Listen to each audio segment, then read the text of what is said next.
Guaranteed to fit every time. eBay. Things. People. Love. Eligible items only. Exclusions apply.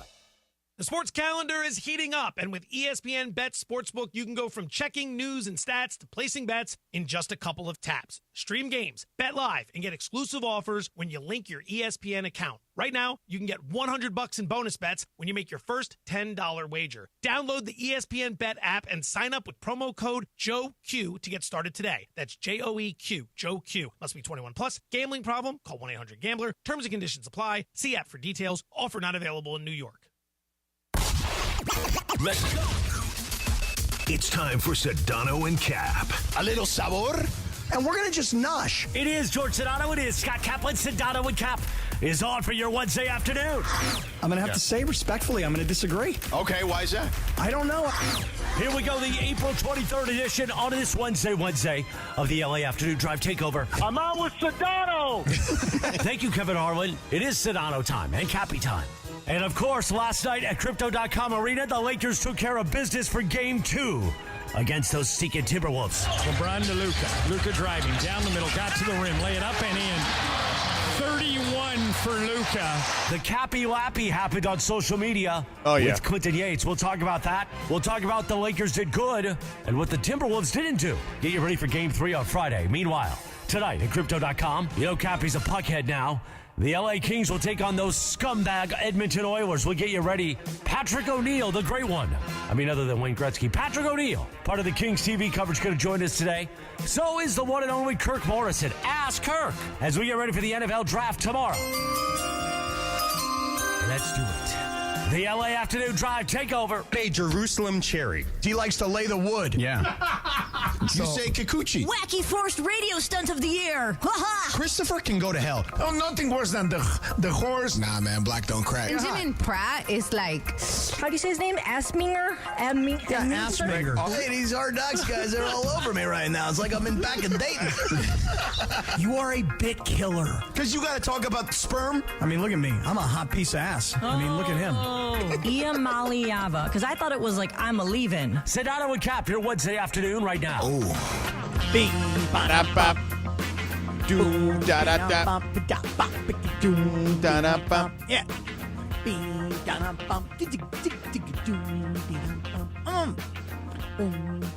Go ahead. I saw your Cappy Lappy. Yeah.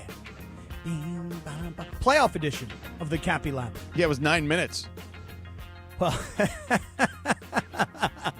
Well, it was supposed to be 3 minutes. Yeah, I know. Nothing you do is 3 minutes. Bro. Right, but thanks to Reese. It's like one of your Parker, teases going to break. 9 minutes. Right. It's like thanks to Reese and Parker, they cut it down to the 3 minutes. Yeah. But it was a legit 9 minutes. Oh, I know. You know. And you met Taylor Rooks. Taylor Rooks, who I must tell you, George, I don't really know her work that well. I mean, she's a sideline reporter. She's got a lot of digital experience, like a lot of interviews. She's very good. Yeah, very good. And she will be the host of Amazon NBA studio coverage. Very, very young. Met her for the first time last night. She's spectacular. And when I say spectacular, she's gorgeous. She's brilliant. She's young. She's successful. I can't say enough about my very short interaction with Taylor Rooks. She was great last night. It was literally like 10 seconds. You took all that from her, from that 10-second experience? That was Very all you saw. spectacular. That was all you saw on camera, George. Oh, okay. That was Sorry. all you saw on camera. All right. I'll tell you what, though. Let me just tell you that. I was a little worried for you, Cappy, on the Why is Cappy that? Lappy video, because initially when you introduced Clinton Yates, you were going in for like a handshake, and then Clinton did not oblige. So I was like, what's transpiring here? Like, what's going on? Did Is he this leave you gonna be- hanging? He left you hanging. He did? Yes. Oh, I don't remember that part. Yeah, if you watch the beginning of the video, I'm like, uh-oh. Because you said when the security guy was pushing you around the first time, telling you to get the hell out of that particular corridor, you said keep this in, and then you kept in, and then you went to say what's up to Clinton, and you faked it very well. I did. You were like, what's up? And then you like tapped him, but you were going in, and I was like, why did my man CY just leave Cappy hanging? Well, the big CY had to be coerced into doing the Cappy Lappy last night. Oh, you know? okay. I told him, I said, hey, listen, big CY, this is an honor. This is our first ever playoff edition of the Cappy Lappy. Right. And you're our first ever guest. Now, George, had you been there last night, just so you know, I reserved the honor for you. Oh, thank you. I appreciate it. But you were unavailable. I was last night. unavailable. You know, I you was were hosting home. dinner DeAndre last just night. showed me the video. Oh, he he did leave you definitely left hanging, you man. hanging. Oh, It's man, funny. It's damn. funny. He left you hanging. Well, you know what? The funnier the better. That's what it's supposed to be. I did not remember that part of it. Yeah. But I will go back and I will watch it. I promise think you that. CY needs to serve some penance for that. Like, Oh, I is think, that right? I don't know. Maybe there should be a CY ban for a little while. Oh no, you can't ban the big CY. You just can't do it. You can't ban the big Okay, CY. I'm just Wait, saying I'm studying the film. Doing it right in now. your honor. I'm studying, and I appreciate it. I'm studying the film right now. I say, okay, the security guy kicks me off the floor. Yeah. I tell him, leave it in the video because this is supposed to be all natural. Yeah. I don't want anything edited out. Okay, here I come. Oh, you know what? Maybe you're right. He did kind of leave me hanging. He did leave you hanging? He did. Yeah, Come I know. on, big CY. I know what I was watching. Yeah. George, it was actually, though, I'll just say this. Before we get into the game, and I know you probably want to get into it, I just rewatched it. I was sitting here rewatching the second half. Because you didn't really watch it while you were there. Well, I was there, but it's different. No, you it's know, a when different you- experience in the Right. suite. I get it. Yeah. You're not actually paying You don't, attention. yeah, you don't really get to watch the game. It's not that. It's just that you don't get to take in all the different angles and replays and analysis and everything else. Yeah. But I'll say this, like just last night, I had to stop myself for a minute. This is right before the national anthem was being sung, and I was down on the floor by myself. Yeah. And I was like, dude, take this all in because, you know, a Laker playoff game, if you've never been, and there's literally millions and millions of people, like Trump was saying, millions and millions of people. There's millions of people that are listening right now that don't go to these games and don't have access like you have down on the floor, you know? And so I'm down there and I'm like, this is so unbelievable. This is so cool. Yeah. All these celebrities Right. here, A-Rod, all Jack these fans. Black, yeah, Right. yeah. But then the national anthem Deacon was sung. Fry, Diane Cannon. Oh, Right. wait, just wait. I'm getting all of them. Oh, okay. So the national anthem was sung, right? And this guy sings the national anthem very operatic. Right.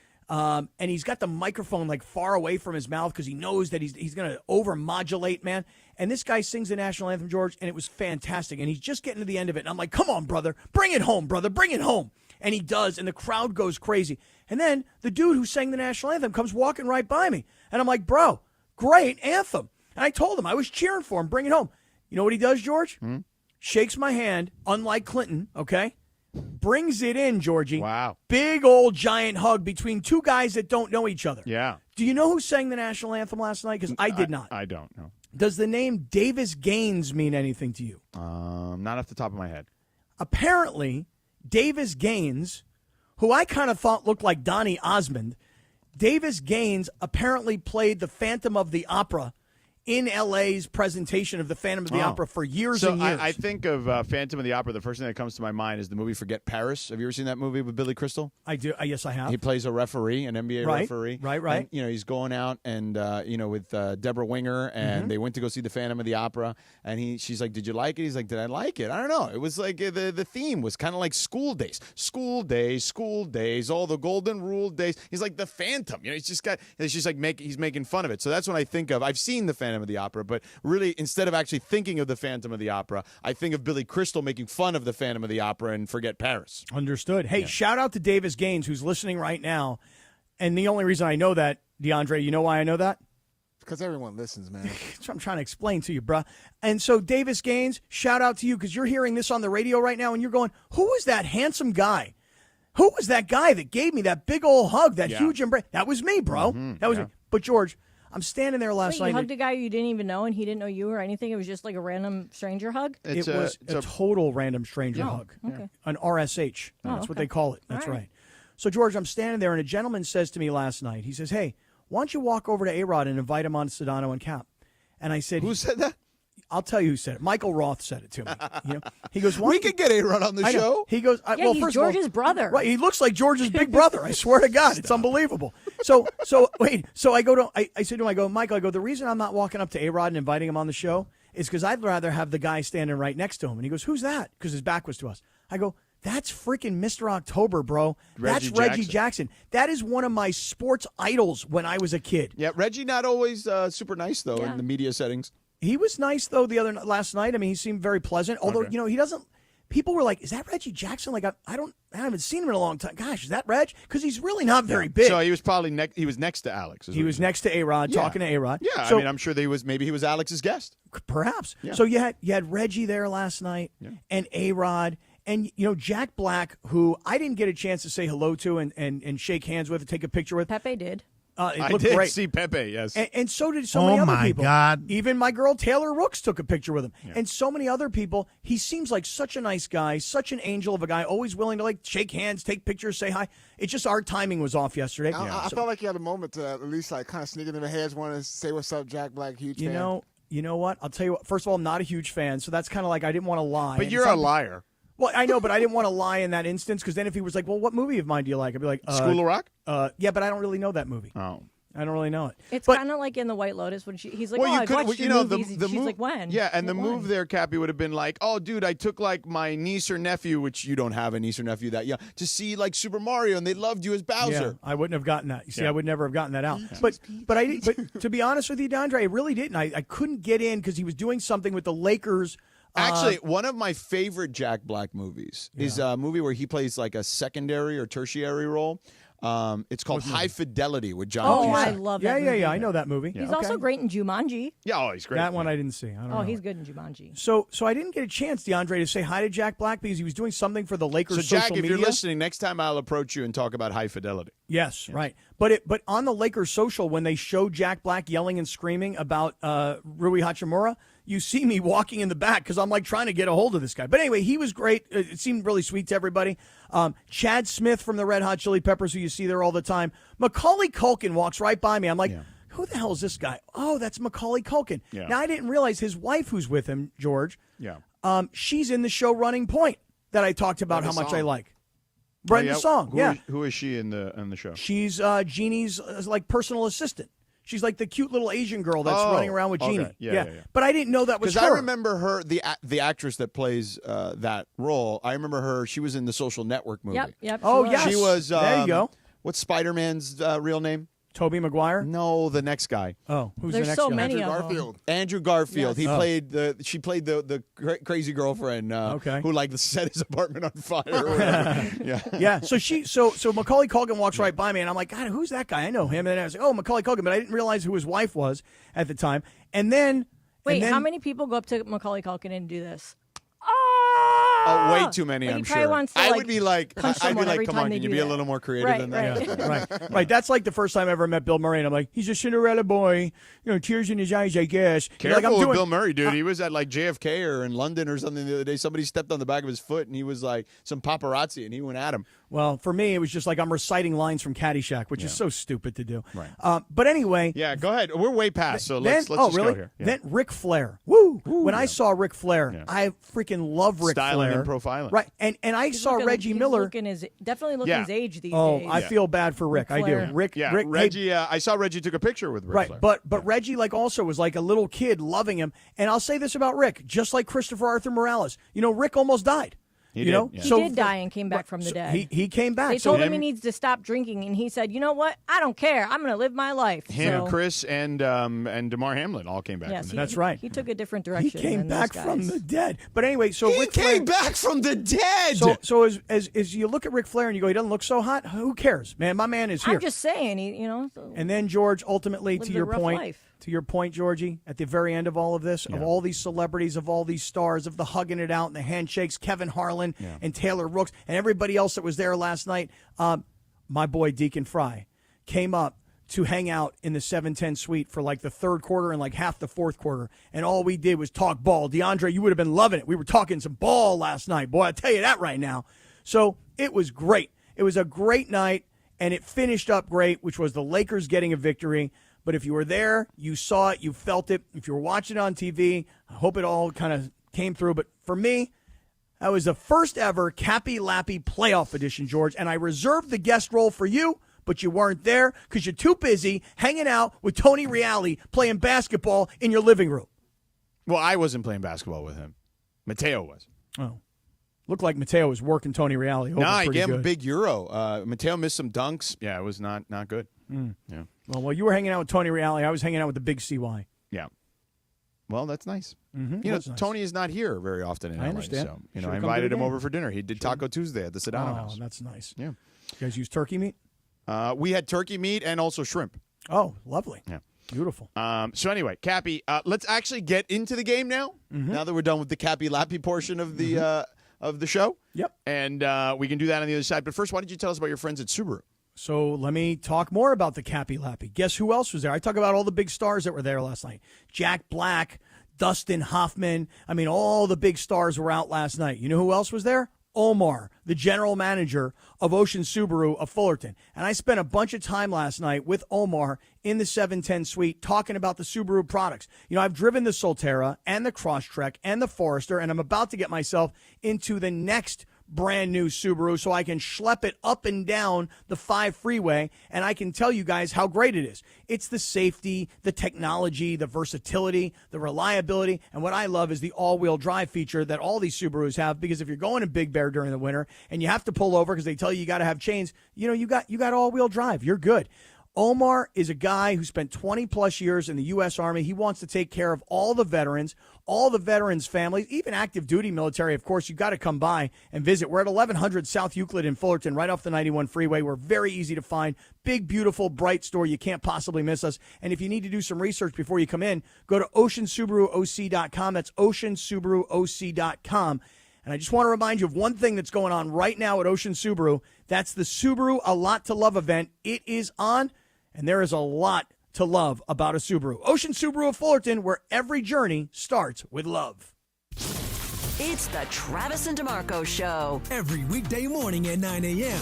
Actively rooting against I it. gave him the jigaboom. You know what the jigaboom is? That's my bad luck. It worked on Larry Bird once. Double cross fingers, and right when the shot goes, jigaboom. I guarantee you it works. It must have been powerful. It made Larry Bird miss shots. Twice. Yeah. Larry Bird didn't miss a lot of shots. Jigaboom, yes, sir. It's Trav and D-Far. Back tomorrow after Clinton and Friends. On LA's mega sports station, 710 ESPN.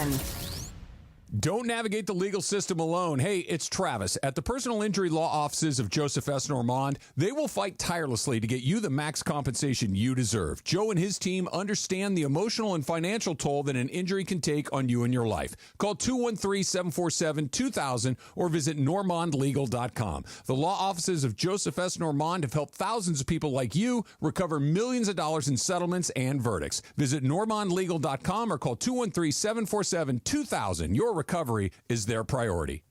Hey guys, it's Sedano. Los Angeles International Airport's People Mover trains begin rolling early next year as part of LAX's ongoing investments to transform and improve your travel journey. The People Mover trains will quickly move guests between their terminals and our new consolidated rental car center, metro trains and buses, economy parking, and Kiss and Fly lot. The trains will make it simple and fast to get to your LAX destination in 10 minutes or less, and trains depart every 2 minutes beginning in early 2026. Learn more at lawa.org/ESPN.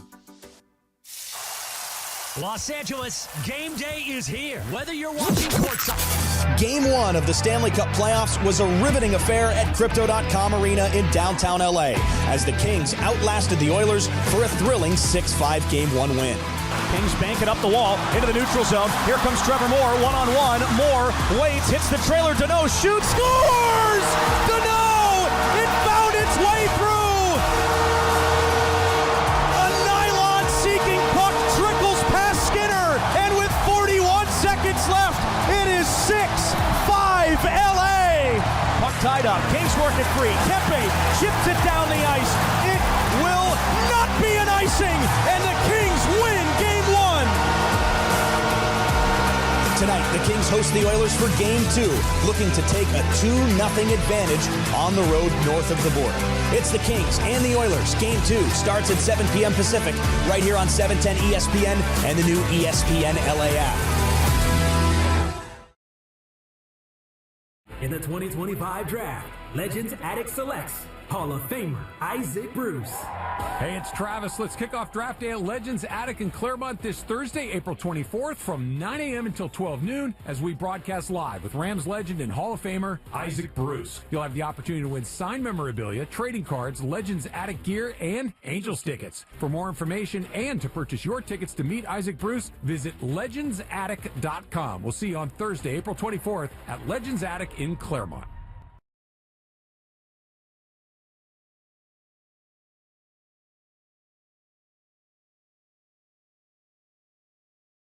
Sedano and Kap continues your Wednesday afternoon right now.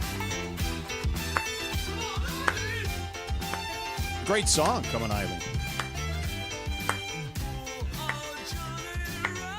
Song reminds me, it made like a little comeback. Like, all those 80s songs, I mean, they always make a comeback. It's different stages of life. But I remember in college, it was late 90s, early 2000s, all that music kind of came back in style for a little while. And this is the first time I'd heard this song, because I don't remember it growing up as a little kid.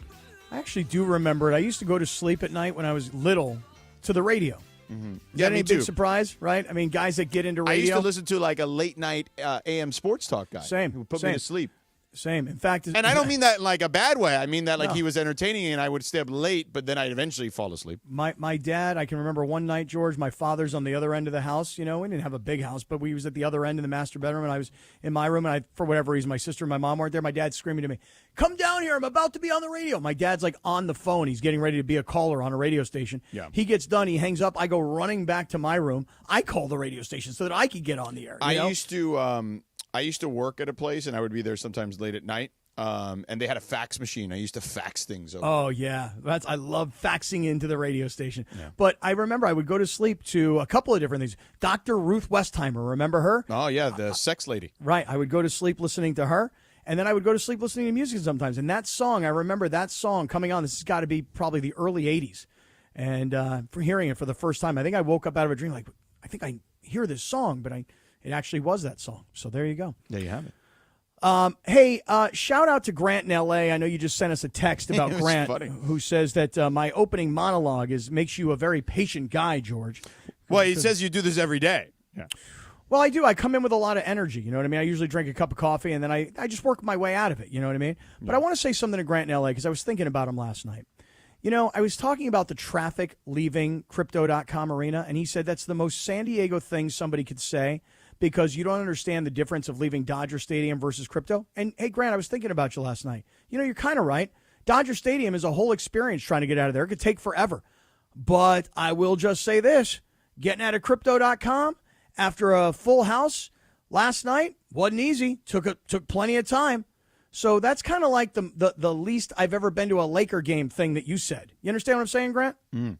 Just want to make sure we're on the same page, pal. Okay, look at you. All testy this I am afternoon. a little testy. You all right? Yeah, I'm good. I'm good. So how did you feel about the actual game?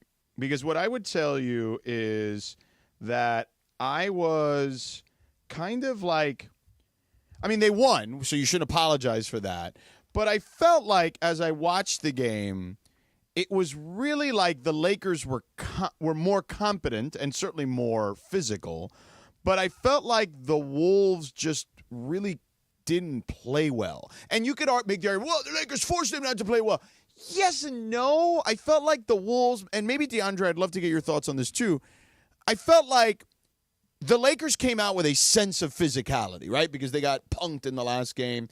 And then what happened was the Wolves, instead of just meeting them with the requisite amount of physicality, almost kind of took the bait and went over the line and found themselves in early foul trouble with Naz Reid and DiVincenzo, and kind of put themselves behind the 8 ball early, and then that really kind of spiraled after that.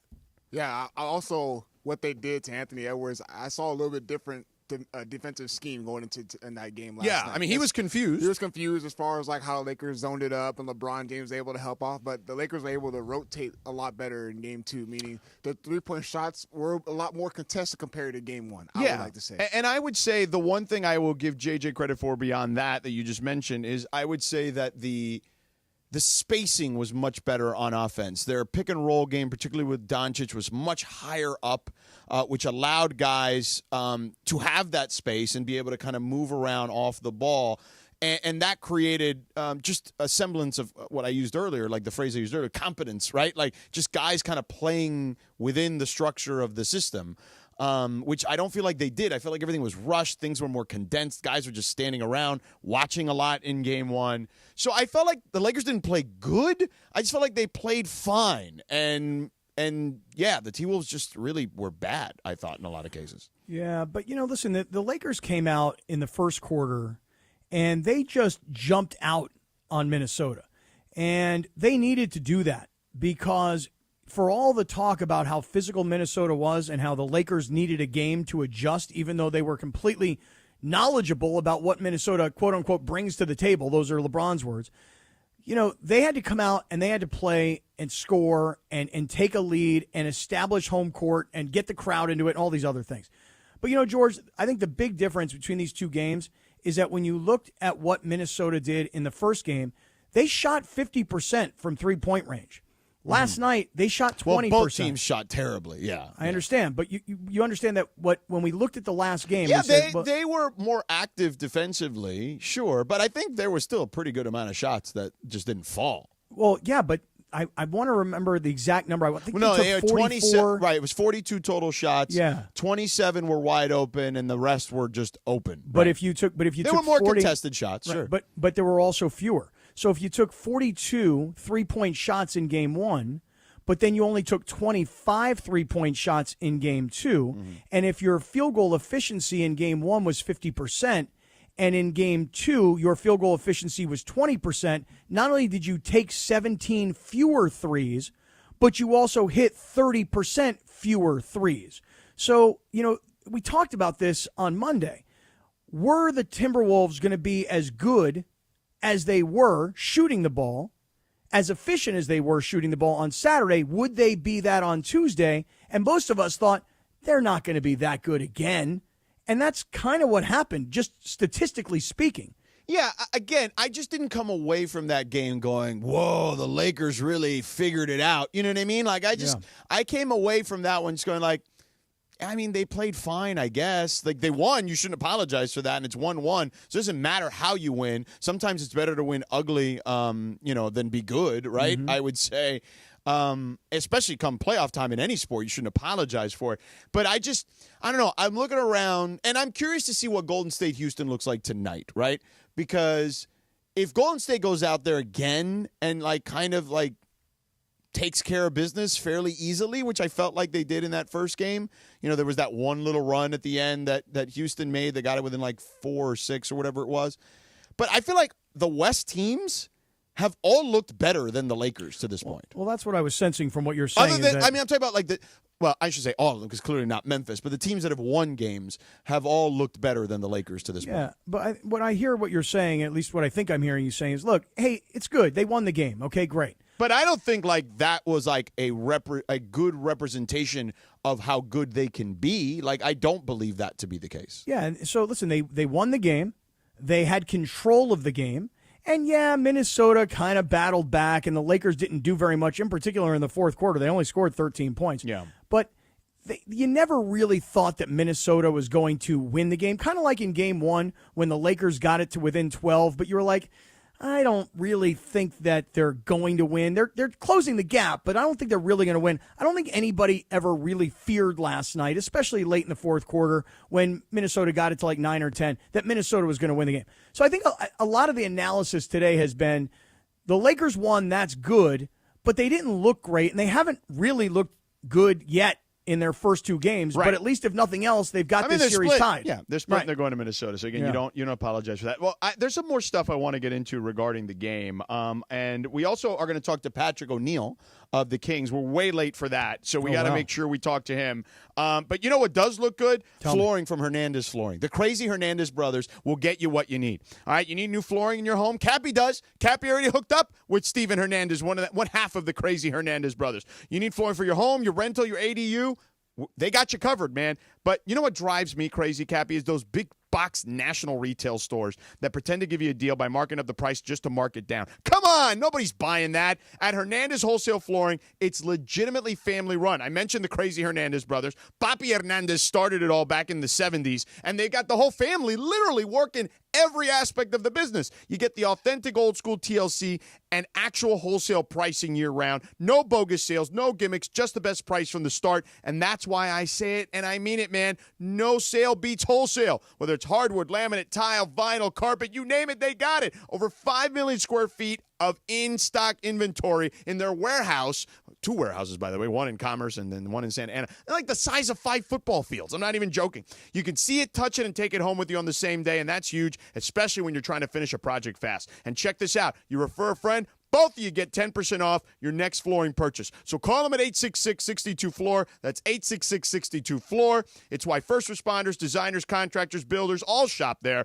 And they know that the crazy Hernandez brothers are always going to take care of you. And they'll take care of you too, trust me. So head down to Hernandez Wholesale Flooring. Call them at 866-62-FLOOR. If you're in the OC, they got you in Santa Ana. Here in LA County, they got you in Commerce. No games, no gimmicks, just the best prices in town year-round because no sale beats wholesale. Check them out on their website, hernandezwholesaleflooring.net, or call them at 866-62-FLOOR.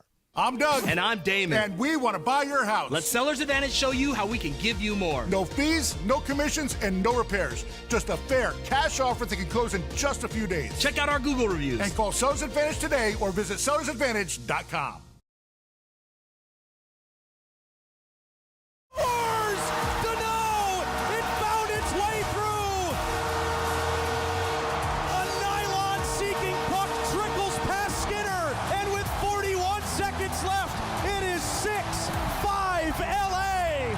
Tied up. Kings work it free. Kempe chips it down the ice. It will not be an icing, and the Kings win Game 1. Tonight, the Kings host the Oilers for Game 2, looking to take a 2-0 advantage on the road north of the border. It's the Kings and the Oilers. Game 2 starts at 7 p.m. Pacific, right here on 710 ESPN and the new ESPN LA app. Hey, it's Mace. Want a new game to get excited about? Check out Chumba Casino, your favorite online social casino. It's free to play, no strings attached. Enjoy social casino games like bingo, slingo, and slots and more with new releases every week, whether you're at home or on the go. Play for your chance to redeem some serious prizes. Get started today at ChumbaCasino.com. Available only to players in the U.S., excluding Delaware, Washington, Michigan, Montana, Connecticut, and Nevada, and Canada, excluding Quebec. No purchase necessary. VGW Group. Void where prohibited by law. 21 plus. Terms and conditions apply. Hey guys, you feel it? Days are getting longer, sun is getting warmer. Looks like our SoCal summer is right around the corner. Here in California, we are all about choosing chill. From hitting the beach to the best hiking trails to going all out to support our teams. One thing really all ties it together, and that's enjoying it all with good friends and a cold Coors Light. Pick up Coors Light near you or get it delivered to your door today. Visit CAChooseChill.com to learn more. 2025 Coors Brewing Company, Golden, Colorado. Celebrate responsibly. Texting enrolls you into recurring automated text messages. Consent not required to purchase. Message and data rates may apply. Hey, Dan, how you doing? Haven't seen you around the gym for a while. Yeah, I've really fallen off. Since I turned 40, I just don't get the results I used to get. Could be lower testosterone. Lower T? Yeah, I went through it a while back. Once you hit 40, your body has less free testosterone. I got Nugenix Total T, and it's made a huge difference for me. I've seen that ad on TV. Is it for real? Oh, yeah. The key ingredient is something called Tesnor, which helps boost free and total testosterone levels to help you trim up and stay lean. And it's made a difference for you? Man, I feel like I'm in my 20s again, at work, in the gym, and in the bedroom. Are they still giving out complimentary bottles for people to try it for themselves? Yeah, you just need to send them a text. Text BREAK to 321-321 right now for your complimentary bottle of Nugenix Total T, the #1 selling testosterone booster at GNC. Plus, text now and we'll include a bottle of Nugenix Thermo, our most powerful fat incinerator ever, to help you get back into shape fast. Absolutely free. Text BREAK to 321-321. That's BREAK to 321-321. And it is Sedano Kap here Wednesday afternoon.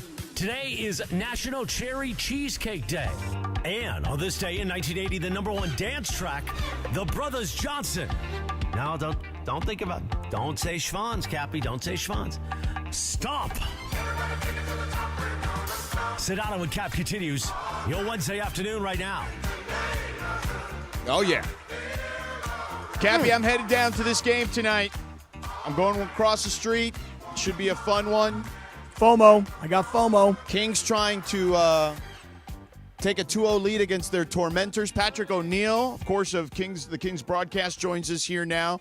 Thankful to have him on. And it really was that. And for a second, Patrick, I'm sure everyone was holding their collective breath when Connor McDavid scores again. I'm like, this guy just tortures this franchise. Like, I was furious watching this game on television at my house the other night. And then, lo and behold, Deneau wins the game. And I was, like, jumping off my couch. I can't imagine that no one else, or everyone else in the city had a very similar experience going from this idea of, oh no, we're going into overtime with this group of all groups against this team, to then just complete jubilation after the fact. How did you experience all of it? Well, first off, to be on with Sedano and Kap, two local legends in SoCal, I feel good about Game 2. I know when you were watching on your couch, you were watching on FanDuel Sports Network, right? I was, yes. Not on that. Listen, right, I'll say this, we Patrick. need local support. I will say this. As an ESPN company man and television personality, I watched it on the local broadcast because I want to support the local broadcast, especially early in the postseason on all these broadcasts in every sport, because you don't get to do the whole run like the national broadcast partners. You're so right. And then we get the first round. But to answer your specific question, I felt horrible because the Kings had so many chances. We'll just talk about Game 1 briefly. They had the 5-on-3s to put it away. They had the empty net 3 different times that just missed, 2 specifically to put it away. And then McDavid took over. And then you see a 5-5 score and all the ears out of the building. It's absolutely dead quiet. I'm sitting next to Jared Stoll, who's won 2 cups, right? We're about to do the post-game show. Changes everything. He's like, I cannot believe it. You cannot lose that game. So I was trying to stay positive. And then to win it, and by the way, Draisaitl did not back check, which allowed great play by Gavrikov, stick on McDavid, Moore, wheels back, hits to no, Fogle crashing the net, leaping, incredible leaping ability, and the flutter puck, the knuckleball, gets by Skinner. It was an amazing feeling. But now on to Game 2, the Kings are confident on home ice. They've won 32 of 42 games. Yeah. It's insane. Patrick, you talk about us being local legends. By the way, thank you for that. But you, sir, you're welcome. Hey, we've been watching you for a long time, whether it's Kings or Angels or whatever. Yeah. So, I think we're talking to a local legend here. I'll tell you that right now. Go back to that goal. You just started to describe it. What was the deal when the puck is hit and it starts to flutter through the air? It's like the knuckleball from Mighty Ducks, for God's sake. But it's not just that. It is, as you just described it, leaping off the ice. I swear to you, I've never seen a player leap off of the ice. And I from where I was sitting, was that to distract Skinner? What exactly happened there? I still don't really know. Right. Well, Fogle, he wants to get out of the way of the puck because he thinks Deneau's going to absolutely rip it, which, as he said in postgame, I got all of that, which he didn't. So, but what he does by leaping, he completely screens Stuart Skinner, who's had an up and down year, right? And it gets by him, and that's what all the buzz is in Edmonton. Is Skinner going to be as inconsistent because he took him all the way to Game 7 of the Stanley Cup Final. Now, in this game here, Game 2 tonight, guys, they're loading up the top line. They're putting McDavid and Draisaitl on the top line. They get Evander Kane back, who he could change a game. He's so incredibly physical.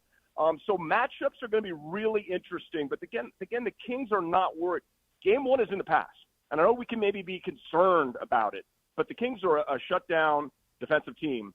They're going to be good tonight, and it's an incredible opportunity for this franchise, this organization, to take a 2-0 lead up to Edmonton. Because you're right, 3 straight seasons where Edmonton had home ice.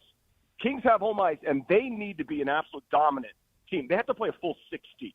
No, not 58, 30 or whatever. You got to go 60 minutes. Patrick O'Neill joining us here. All right, so Game 2. I mean, listen, man.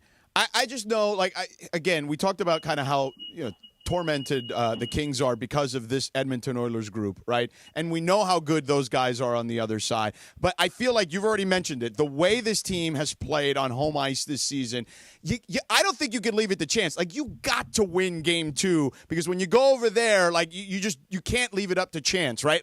You don't want to go there tied at 1-1. You don't, because that's exactly what the road team wants in any sport where where there's a 7-game series. They just want to split. Whether they get Game 1 or Game 2, they want to split. You got to hold home ice. What to you is the most important factor tonight in making sure that the Kings take a 2-0 lead? Totally agree with you, by the way. You need that 2-0 lead. In the best of 7, historically, right, if we're going to play numbers, an 88% chance you're going to win that series if you win the first 2 games on home ice. The key tonight, special teams. So stay out of the box. The Kings killed 2 of the Oilers' power plays in Game 1, but when they had the 6-on-5, they scored twice with, of course, what McDavid was able to do. So Quentin Byfield is a difference maker, guys. 55, QB 55. He had an incredible hand-eye goal, the second goal of the game. The Kings can roll 4 lines. but they only rolled 3 in the first game. They played a ton of minutes. So matchups, I think the key, in my opinion, is you have to dominate the other lines. You have to match up with McDavid and Draisaitl, but win the battles against the other lines. The Kings are a better team than the Edmonton Oilers. All the stats prove it. The home ice proves it. But they got to get it done. You got to slay the dragon, and you have to start with Game 2 tonight. Hey, Patrick, can you just, for everybody that's listening that maybe doesn't know what's going on with Edmonton, meaning during the regular season, how many games did McDavid and Draisaitl miss combined, like at the end of the season? Because what I was blown away with... Well, they came back healthy towards the end, but they did miss a ton of time in the latter half. So how many games did they play going into the playoffs? Because I was blown away by their timing, and their contribution given the amount of time that they had missed. Roughly, and I don't have the numbers exactly in front of me, I think about 18 games. Yeah. But they're healthy. They're skating up. They played amazing in Game 1. McDavid, though, did you see the second goal when he set up Zach Hyman, who's a great player? Right. He was holding the stick of Andrei Kopitar. Yeah. Right. So he gets away with so much. We're not crying about it because the Oilers can say, how come they didn't call that puck looked like it hit the top of the glass and then there was a 5-on-3. Either way, Game 1's in the past. I'm looking forward to 18,000 fans. By the way, did you hear the national anthem in Game 1 where the whole entire crowd was unbelievable? singing? Yeah, they told us about it. Yeah. It was unbelievable. Cappy was there. It was Patrick. It was magical because I said to George, I go, they had these ladies from this old lady thing, these Korean ladies playing the harmonica. I go, and I thought it was a little weird. And then something beautiful happened where the entire crowd sang every word at the top of our lungs. It was a beautiful moment. It absolutely was the most incredible thing in a playoff game I've ever seen. Everybody just totally committed, and I can neither confirm nor deny if this amazing Korean harmonica players are back here for Game 2. Oh, there we go. If the Kings are able to pull this, if they are able to pull it off, wow. I mean, we're going to talk about an incredible start to the Kings. If they're back tonight and you guys win again, you got to bring them back every night until it doesn't work anymore. That's all I'm saying. Take them on the team plane. I will do my best because it went viral. Yeah. Everybody across the country, and especially up there in Canada, they're talking about. They're nervous. Yeah, they're nervous. Oh, they should be. It's such a big series to Edmonton fans, and I've been up there the last 3 years. I want to go back with a 2-0 lead. Can we please make it happen? Yeah. And by the way, a big way you can make that happen. And look, I know things went haywire there towards the end the other night, but the way Darcy Kemper has been playing since March 1st, he might be the best goaltender in the sport. He's been so consistent for you guys. What kind of, I guess, clicked for him in that latter half of the season? By the way, I'm in the kind of loading dock, and I just saw Darcy pull up and just walk in looking incredibly confident. That's how close I am to the action right now. His goals against average was .202, second to Connor Hellebuck. He'll be a Vezina finalist.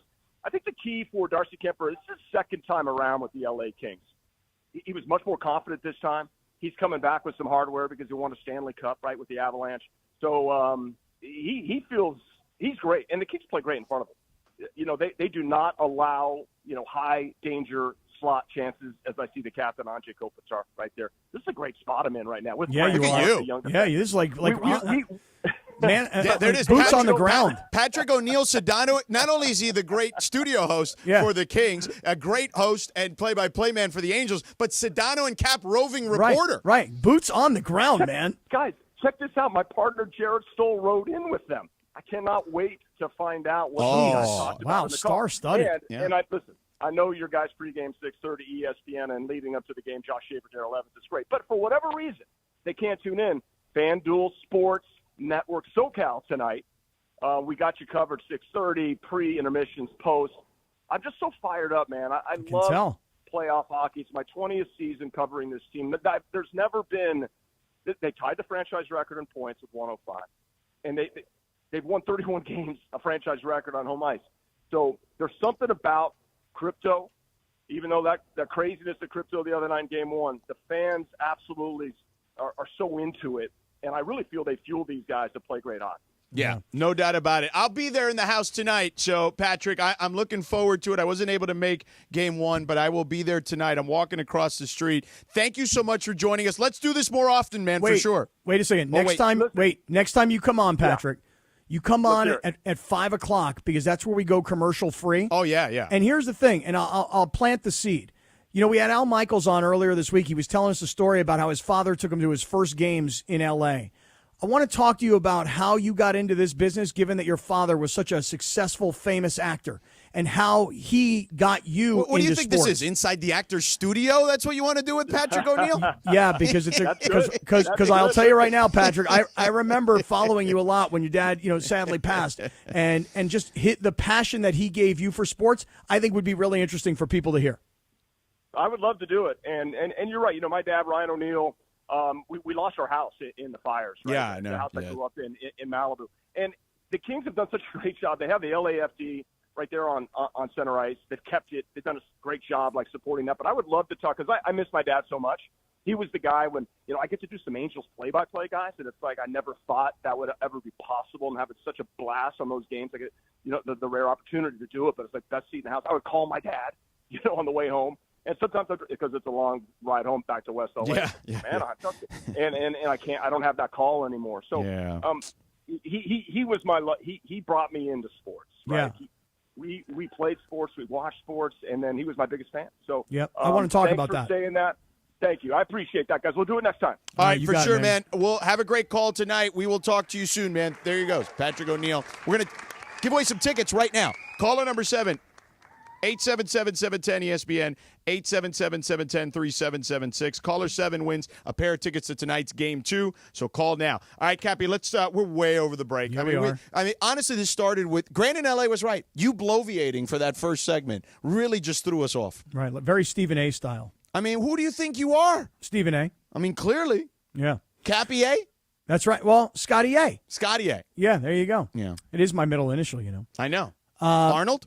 Not Arnold. Oh. But that's, Arthur. Everybody else is. That's Arthur, right. Sack. Right. Let's talk George, Prize Picks, Cappy. Let's do it. Yeah. You want to know what I got tonight? I want people to know first it's the place to get sports action in the state of California. And download the Prize Picks app. Use the promo code Cappy, K-A-P-P-Y. First $5 play gets you a $50 bonus. All right? And it's very simple. There's a stat line for every individual player in every sport imaginable, hockey, basketball, darts, video games, you name it. You bundle a couple together, all you got to do is go more or less on those stats, okay? You bundle a couple together, you can win cold, hard cash. And that's what I'm doing here tonight. I've got Steph Curry, George. Tell me what you think about this. More than 25.5 points tonight against Houston. You like it or not? Less. Oh, really? Less? Yeah, I like Houston tonight. All right. I took Shohei, who hasn't hit a home run in about a week and change. Shohei Ohtani? Shohei Ohtani. I've got him for more than half of a home run tonight. Yeah. And I've got, you ready? This is a strange play, George, but you might like this one. Duncan Robinson tonight, Miami at Cleveland, for more than 5.5 points. Well, if they have any shot of being in this game, he's going to need to do that. Yeah. Well, here's what I want to say to everybody. Off the bench. Download the Prize Picks app. Use our code Cappy, K-A-P-P-Y. Make a $5 play, get a $50 bonus. But make sure you jump in because you have a chance to win a trip to the Ship, VIP, courtside seats, airfare, hotel, the whole deal, man. You can win it all. And I hope somebody in the Sedano and Kap Circle of Trust wins it. So download that Prize Picks app. All right. And, of course, what we'll do is we'll get back into the Lakers and what happened yesterday. We'll get into the Kings a little bit. I do want to talk to you, Cappy, as well, about all this Shedeur Sanders stuff that's come out on the NFL Network. Tom Pelissero, who does a phenomenal job covering the National Football League, had a story from some anonymous assistant coach who was in one of the meetings with Shedeur. And I just feel like some of this stuff, this is the time of year this happens, and it happens every year to some quarterback. And it's happening to Shedeur, I think even more so than maybe some of the other quarterbacks historically. So I want to get into that. I want to get back into the Lakers. They're tied 1-1, going to Minnesota. And then, of course, the Kings trying to take a 2-0 lead against those dreaded Edmonton Oilers. All right, Sedano Kap continues on 710 ESPN. Hi, this is Game 1 of the Stanley Cup playoffs was a riveting affair at Crypto.com Arena in downtown LA as the Kings outlasted the Oilers for a thrilling 6-5 Game 1 win. Kings bank it up the wall into the neutral zone. Here comes Trevor Moore, one-on-one. Moore waits, hits the trailer. Dano shoots, scores! Dano! It found its way through!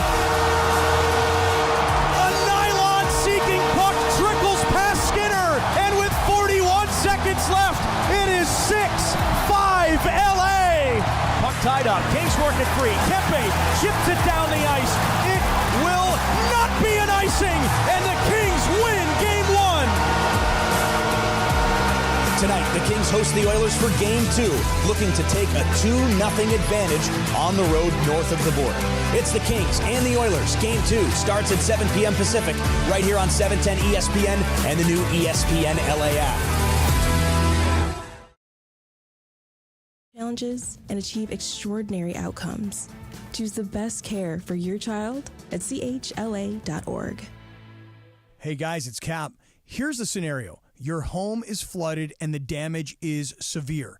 Now it feels like your insurance company is turning on you. They won't approve a replacement living arrangement and the adjuster leaves you in the lurch. Take a breath and call Avner Gatt, one of Southern California's largest public adjuster firms. Avner Gatt knows how to fight back when your insurance company makes you feel like a criminal, leaving you with no hope of getting into your home and getting it all back together. With decades of experience and a passion for helping people, Avner and his family take the call themselves. So whether you have a toilet overflow, a broken water line, a burst supply line, a broken fire sprinkler, whatever the water damage is, you call Avner Gatt today at 818-917-5256, or you go to avnergatt.com. It's 818-917-5256 or avnergatt.com. You call, Avner answers, he says hello. Your claim is our game. avnergatt.com. Don't navigate the legal system alone. Hey, it's Travis. At the personal injury law offices of Joseph S. Normand, they will fight tirelessly to get you the max compensation you deserve. Joe and his team understand the emotional and financial toll that an injury can take on you and your life. Call 213-747-2000 or visit normandlegal.com. The law offices of Joseph S. Normand have helped thousands of people like you recover millions of dollars in settlements and verdicts. Visit normandlegal.com or call 213-747-2000. Your recovery is their priority. Happy anniversary, happy anniversary. It's Morongo's 20th anniversary. Now your top reasons to visit Morongo. Get a free 20th anniversary beer stein when you order a draft beer at any of our signature bars. Number 2. Big League gift giveaway. Get a large rubberized tote bag when you earn 500 points on your rewards card. The 29th. And the number 1 reason. We've got live music all weekend to celebrate our 20th anniversary. Morongo, good times. Why do we grill to order at Waba Grill? Because it's just better for you. And our Asian-inspired menu has high-quality proteins that are healthier for you. Like hormone-free chicken, ribeye steak, wild-caught salmon, and shrimp. Our steamed vegetables and signature salads are made fresh for you. Our sauces are more flavorful for you, from sweet and spicy to fiery hot. Download the Waba Rewards app or order online at wabagrill.com. Waba Grill, it's for you. Hey guys, it's Sedano. Flashy discounts, gimmicky sales? Don't fall for it. At Hernandez Wholesale Flooring, we give you honest, wholesale pricing all year long. No bogus markups, no tricks, just the best floors at the best prices. Call 866-62-FLOOR. No sale beats wholesale. Hernandez Wholesale Flooring, check them out at hernandezwholesaleflooring.net or call them at 866-62-FLOOR. For the best prices on hardwood carpet and more, call 866-62-FLOOR. Want to sell your home because you're downsizing? Call Seller's Advantage. Want to sell the home that you've inherited? Call Seller's Advantage. Want to sell your home and take advantage of your equity? Call Seller's Advantage. No matter what your reason for selling, Seller's Advantage will make you a competitive cash offer and can close in as little as days or as long as you need. Don't worry about the condition of your home. You don't need to pay for costly repairs because they buy as is. Seller's Advantage has been buying homes for over 20 years, focusing on helping sellers get the highest offer possible without having to get it ready for the market or deal with agents or pay commissions. They make selling easy and painless. They'll even offer you a $10,000 advance for moving and other expenses. If it's time to sell your home, call Seller's Advantage for a no-obligation offer. Call 888-390-AS-IS, 888-390-AS-IS, 888-397-2747, or visit sellersadvantage.com. DRE number 01961658. Don't worry, sell happy with Seller's Advantage. Individuals and businesses with tax problems, listen carefully. Do you feel like you're losing control of your finances? If you owe over $10,000 in back taxes or have unfiled tax returns, we can help you take back control. The IRS is the largest and most aggressive collection agency in the world, and they can seize your bank accounts, garnish your paycheck, close your business, and file criminal charges. Take control of your tax problem now by calling the experts at U.S. Tax Shield and take advantage of the Fresh Start program and new laws that may allow us to negotiate a settlement for the lowest amount possible. Our team of tax attorneys and enrolled agents can stop collections and get you protected so you can take control of your financial future. U.S. Tax Shield offers a price protection guaranteed quote to get you protected today. U.S. Tax Shield is A+ rated with the Better Business Bureau, so call now. 800-687-5192. That's 800-687-5192. U.S. Tax Shield. 800-687-5192. It is Sedano and Kap Wednesday afternoon. Happy birthday. We lost him back in 1616. The great William Shakespeare. And on this day, back in 2008, the #1 dance track, Snoop-a-Loop, Snoop Dogg, with that sensual seduction. Oh. Sedano and Kap continues. Oh. Your Wednesday afternoon right now. Yeah. Yeah. Yeah. I love how we lost him in 1616. Yeah, Shakespeare. That was kind of funny. We lost him in 1616. The great Billy Shakespeare. Yeah.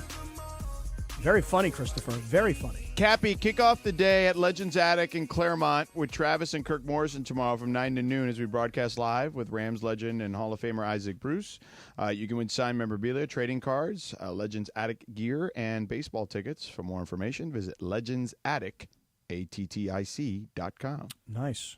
Very nice. All right, let's do Lakers and then Shedeur here, and maybe even some Rams stuff draft-wise, speaking of the draft. Mm-hmm. So, you know what? Let's do the since we just talked about the draft party, and you and I also be with the Rams tomorrow at their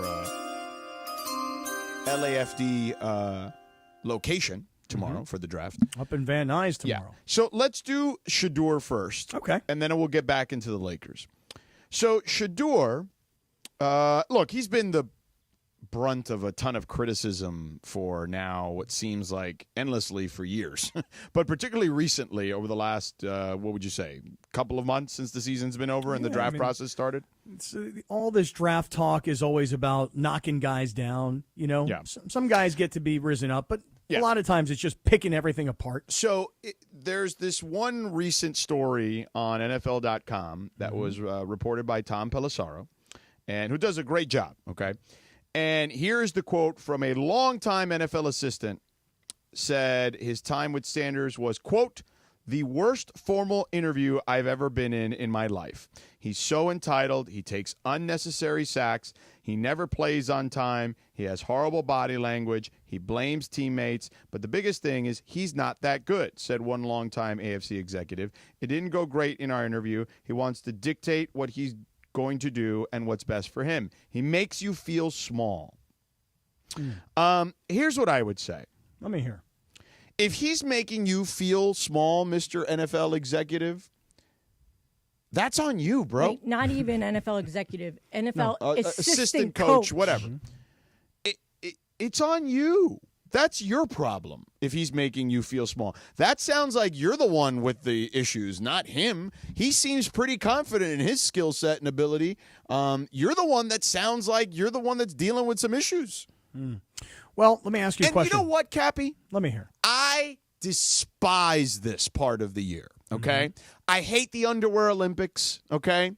I hate this stuff because we do it every year. Every single year it is done to some freaking kid, particularly a quarterback, and they just get destroyed, to your point earlier. And, you know, I don't know. I decided to do some reading this morning from, like, the Colorado guys who actually covered Shedeur. And they said, I don't know, teammates seemed to like him pretty well. He was tough as nails because he got his ass kicked pretty much every game because his offensive line sucked for 2 years for the most part. They didn't have much of a running game. Look, if you want to criticize the kid because you think he takes too many chances, that he He actually plays a lot like Caleb, except he's not as athletic as Caleb. So I actually think that stuff worries me a little bit. He should be a guy, in my opinion, that plays more like Tua Tagovailoa, on time, get the ball out quick, which he has the ability to do when he's played well. That's what he does. He plays more like Tua, less like Caleb, because he doesn't have that athletic ability. But that's the stuff that drives me crazy, is that this is the sport. This is such a manly man sport, right? Oh, so manly. Oh, we collide for a living. Ooh, yeah, we're tough guys. But yet you can't take it in a room when some kid's got some confidence and you clearly don't have very much self-confidence because he made you feel small. Get the bleep out of here with this. All right, let me back up. You ready? Oh, yeah. You know what? Yeah, give him a rack. Rack him. Yeah, he deserved to be racked in the middle when he was doing this thing where it's such a manly man sport and we collide with each other for a living. That's where he should have been racked. Should have been racked in the middle of that thing. DeAndre, I want you to know something. You have total free reign to rack whoever, whenever, just so you know. I got you. You don't have to wait for me or George to say rack him. I mean, you freaking rack whoever you want to rack. You got it? I got you. Thank you, man. So, George, let me back this up. You ready? You read the quote from this longtime NFL assistant coach, right? And you say his problem is him's, not Shador's, right? Let me ask you this. You're saying you're a grown-ass man saying some kid made you feel small? Mm-hmm. Man, that is some not big Penix energy is what I would say. Big penis energy. Okay. Who is this? This is such bleepery. Who is this longtime NFL assistant coach? We don't know. We don't know. He's anonymous. He's such a jerk. He didn't even tell anyone who he was. Well, that's my point. Let me say this. Tom Pelissero, smart reporting. You know, if some guy tells you this and they don't want their name attached to it, nobody has to attach a name to anything anymore. Everything now is anonymous sources, and that's the way it goes. So it's a very juicy quote, you know, and if I were in Tom Pelissero's shoes, I'd have published it as well. I mean, there's a case to be made. Oh, I'm not blaming Pelissero. No, but I'm just saying it's a clickable, clickbaity sort of a thing that was said to him. I don't have any reason to doubt Tom Pelissero. Somebody said this to him. He knows how juicy this is, especially because we're talking about a kid who's been sort of a lightning rod. And by the way, part of what's happening to Shedeur Sanders right now, George, is not just about his game and how he played. It's about Deion. It's so much about Deion. So this longtime NFL assistant whose name we don't know, he may have coached Deion. He may have coached against Deion. He may have felt a certain way about Shedeur where he had a preconceived thought of who he was. There are so many factors into why somebody might say this about the kid. I didn't like Deion. I don't like the way he played. He fired a friend of mine who was an assistant coach. Who the hell knows? But for some reason, this guy decided to really go off on this kid. The only thing I will say is I think there are some people that have a similar perception that he's entitled, that he's not as good as he was discussed as being. And here's the worst part about it, George. But I have no problem if you want to break down in the film and tell me you don't like this, you don't like that. Okay, fine. But like this character assassination, it's all subjective. Well, this guy says he takes unnecessary sacks. That's a criticism of his game. He takes unnecessary sacks? No, his offensive line was atrocious. Okay, well, you say that, and that's fine. I'm saying this is what this guy said. Well, I'm telling that guy to shut the bleep up. Oh, shut the bleep up. Mr. Longtime assistant NFL coach who doesn't want to tell us your name. There's a reason you're a longtime assistant. Not a head coach. Well, I'll just say this. I think so much of the quote-unquote hate that Shedeur receives, especially right now in advance of the draft tomorrow, is, you know, this whole thing about him getting his number retired and them doing it as fast as they have. I heard Joel Klatt, who's, you know, a Fox college football analyst. He went to Colorado. He's a Colorado alum, and I don't know that he speaks on behalf of all the Colorado alums, but he shared an opinion, which was, this is ridiculous. Like, how dare they take our program and just hand this unbelievable honor to this kid who had a 13-12 record as a starting quarterback. So I feel like so much of the quote-unquote hate that Shedeur is receiving is because of who he is, his father, his last name, the flashiness with which he plays, the pointing at his watch, the not being a good sport after a game, et cetera, et cetera. There are a lot of reasons why people have a negative perception. But here's the thing, George. Tell me this. You ready? Mm-hmm. tomorrow we're going to be there at the Rams. The draft is going to start. Yeah. The first pick overall is going to be Cam Ward in all likelihood. Correct. Okay. The second pick overall, assuming is going to be Travis Hunter. Assuming Cleveland stays, that's what's expected, and probably whoever jumps up to get him, it'll probably be Travis Hunter. You tell me, who's the third pick in the draft tomorrow? I have no idea. Probably Abdul Carter, if I had to guess. Maybe. But think about the New York Giants if they stay at number 3. They've got Russell Wilson in his first year there. Yeah. They've got Jameis Winston in his first year there. Mm-hmm. They've got Tommy DeVito, who's been 2 or 3 years. Tommy DeVito. Oh, it's right over here, right? It's right over here.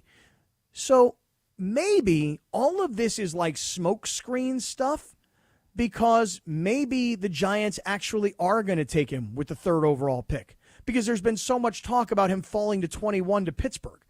I kind of think Shedeur Sanders might go number 3 to the Giants. It'd be great. It'll certainly be interesting. So think it's about funny. that. Why would he go to the Giants, though, if they just got Russell Wilson and they got Jameis Winston? Well, because he could sit for a year. And because those or at least 8 games or something like that. And you know what, DeAndre? The answer is, and it's a good question, but the answer is those are 2 guys that have been around the league for a really long time, and I think could handle and mentor and big brother a kid like Shedeur, so that he doesn't walk through the door and go, hey, I'm supposed to be the immediate starter. Yeah. I really think that having 2 what I'll call big brothers could be very helpful for Shedeur Sanders, especially, by the way, playing in New York City. So Pete Thamel, our ESPN college football insider, tweeted this today. Called a few college coaches today who played Shedeur Sanders. Got an interesting response from Nebraska's Matt Rule, who feels like Sanders would thrive in the New York spotlight. I would take him number 3 overall without a question, said Rule, a former Giants assistant. Because remember, when Matt got let go at Carolina as the head coach, he was with the Giants for a little while and then got the Nebraska job then shortly thereafter. So, I mean, listen, I think that's interesting. Here's a guy who's actually competed against him. Yeah, well, I think also, remember when Mark Sanchez was drafted by the Jets? One of the things that people talked about, and I'm using him as an example, one of the things people talked about was, well, he played at USC. He the same for Sam Darnold. He can handle right. He comes from the big media market. He comes from the big program. He'll be able to handle the scrutiny of the New York media. Yeah. And I think Shedeur Sanders, even playing in Boulder, Colorado, for a team that was not a national championship contender. Oh my God! But they got so much media attention. Right. His father was the absolute story of sports in his first year at Colorado. Every pregame show, the ESPN pregame show, the Fox pregame show, they broadcast live from there every week because everybody wanted a piece of what Coach Prime was doing at Colorado, especially the way they got off to a great start in year 1. Mm-hmm. Shedeur Sanders has, at Colorado, dealt with more media scrutiny than any college football player in college football, period. So I believe that Shedeur Sanders is actually prepared to play in a city like New York. And I do. I think everybody says the draft will start with the 3rd pick, because if it's not Shedeur Sanders, where might he fall? I think Shedeur Sanders gets taken number 3 by the Giants. I really do. By the way, the vice president of the Handsome Man community says, watch, the longtime assistant is going to be Cappy's buddy, Alex Van Pelt. Well, I'd be pretty surprised if Alex Van Pelt would say anything about a quarterback and wouldn't put his name on it. No, I'll tell you that right now. I tell you what, brother. I'll tell you what, brother. Yeah. No, I don't think so. Yeah. All right, Cappy, real quick. I want to get back to the Rams later because Kirk Morrison's going to join us, okay, at 5 o'clock. Yeah, thank you. But real quick on the Lakers.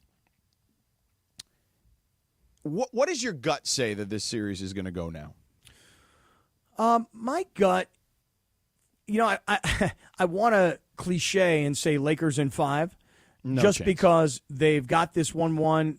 The likelihood of them going back chance. And the winning Lakers 2 have games. 6 playable players right now, like if you think about it. Well, I'll tell you Jackson one guy. Hayes is virtually unplayable in this series. I was so you just took the words out of my mouth. I was going to say, you say 6. I'll tell you one guy who's not playable. And that, by the way, George, we talked about this during the season when Anthony Davis was, before he was traded, Remember the conversation? Anthony Davis wants another big man because that's how the Lakers won last time, so he needs another big guy. Once they traded Anthony Davis and they tried to find a body, like somebody who has a pulse and who is like 7 feet tall and has, to use one of your favorite words this week, some girth, okay? They didn't get that. They don't have that. And Jackson Hayes, we all loved Jackson Hayes during the regular season. We talked about this. Like, he was not going to be a factor in the postseason, but I didn't think he'd be this bad. And this completely, utterly unproductive. You know, I mean, I think he scored 2 points in the first 2 games, each game, 2 points. I'll go back to last night, but I think it was 2 points total. Jackson Hayes, I loved him during the regular season. I loved all the dunks. I loved all the alley-oops. I loved the excitement he brought. But 2 games into this playoff series, invisible. And that, George, I'm guessing is going to be a deficiency for the Lakers as the playoffs go on. Well, that's why I don't – if I had to guess why they don't win a championship, it's their lack of depth, to be honest with you. Like, I get it. In the playoffs, it's, the old Pat Riley adage, play 7, trust 8. And I think now because the game is faster and the pace are faster, it's more like play 8, trust 8, play 9 or whatever. But it's still, my point is, the Lakers don't even have 7 they trust. Well, and they legitimately do not have not one big man. So right, Jackson Hayes, they're going to get, here's the problem, they're going to get worn down. Right, Jackson Hayes is tall, but he's thin, okay? And the rest of the guys, like Alex Len, what we expect him to make some contribution from out of nowhere? Not. There's no way he's in the rotation. No, of course not. This is my point, is that it looked good during the regular season when you didn't have a center, but all you were doing was throwing up alley-oops, and everybody's like, well, that's what Luka loves. Luka loves having a guy like this. He can throw the ball up to him. Hashtag Luka loves. But in the playoffs, not having a big man is going to be a monster deficiency to the roster. Well, and here's the other thing. They still are doing this, by the way. We talked about yesterday how they need to pick on the smalls a little more. I still see Luke out there calling up Rudy Gobert and challenging him. Like, what are you doing? Like, these step-back threes over a 7'2" guy or whatever it is not the way to go. And look, Luka had an amazing game, but they're all falling into this trap of, we're going to target Rudy. We're going to play. Because everybody knew going into the series that Rudy Gobert was probably going to swing the series in one way, shape, or form. If he was able to stay on the floor, the T-Wolves would have a shot. If he's not able to stay on the floor, things get a little dicier for them. And the Lakers are playing right into their hands with that stuff. I'll tell you, though, you can see Luka. He's dribbling up at the top. He's outside the three-point line. He's dribbling. I get it. They all hate Rudy Gobert. Looking. I get it. Right. But he's just waiting, just looking and waiting for that 1/1,000,000th of a second where he can step back and shoot over him, which he's doing. I mean, he's doing it. He didn't hit very many. I mean, he hit a lot of shots, but it wasn't over Gobert. I don't think some of them are. I don't believe are good shots because it's so early in the shot Correct. clock. So it's like, okay, let's get the offense moving. Like I said, Correct. More ball movement, more player movement. I'm telling you. He's also last night 25% from 3-point range, 2 for 8. That's it. I mean, you're not getting some spectacular 3-point shooting. Well, but that's my point. I don't think they played a very good game yesterday, despite winning. Yeah, I mean, and the other part of it is like, look at the score. Usually scores in the NBA are like, especially now. Oh, my God, it was like watching a game from the 90s. Right, I thought it was like watching like the Pistons and the Bulls, the Pistons and the Knicks. It was like a bunch of guys like, hammering each other, 94-85. I mean, you don't see scores like that all that often. Yeah. All right, coming up next, Radio Tinder, 4:45, we'll get back to the Lakers and just kind of what needs to happen, okay? Like, what do they need to really correct? Because I felt like they kind of got away with just an average game, and Minnesota just played terribly and also kind of fell into some of their traps. And how the Lakers can look like the Lakers again, okay? But first, if you're riding in the back seat and injured in an Uber or Lyft accident, it's completely different than a normal wreck. First of all, you get into any kind of accident, you call Jacob right away at 844-24-JACOB. Tell them Sedano, Mason, and the crew at 710 send you. So your driver's covered by Uber or Lyft, right? No problem. But then you're also dealing with the other person's insurance. You also need to speak with the rideshare company's insurance as well. You don't want to deal with this on your own, man. That's why you call Jacob, 844-24-JACOB. Tell them Sedano, Mason, and the crew at 710 sent you. You're a third wheel in this situation. The insurance companies just want to give you a quick payment so you go away, and you need an expert. And my guy Jacob, he's an expert when it comes to handling Uber and Lyft accident cases. Years ago, Jacob and his team took on these cases before every other attorney decided to. So Jacob understands all the nuances involved in these particular accidents. So if you're injured in any type of rideshare accident, you need to call an attorney who's respected. You call Jacob because he's the real deal. And tell him Sedano, Mason, and the crew at 710 sent you. Call him. 844-24-JACOB. Call Jacob at 24JACOB, or visit them online at calljacob.com. And if you or a loved one has been injured or lost property due to the recent wildfires, please call Jacob for a free case evaluation, and together we will rebuild. In the 2025 draft, Legends Attic selects Hall of Famer Isaac Bruce.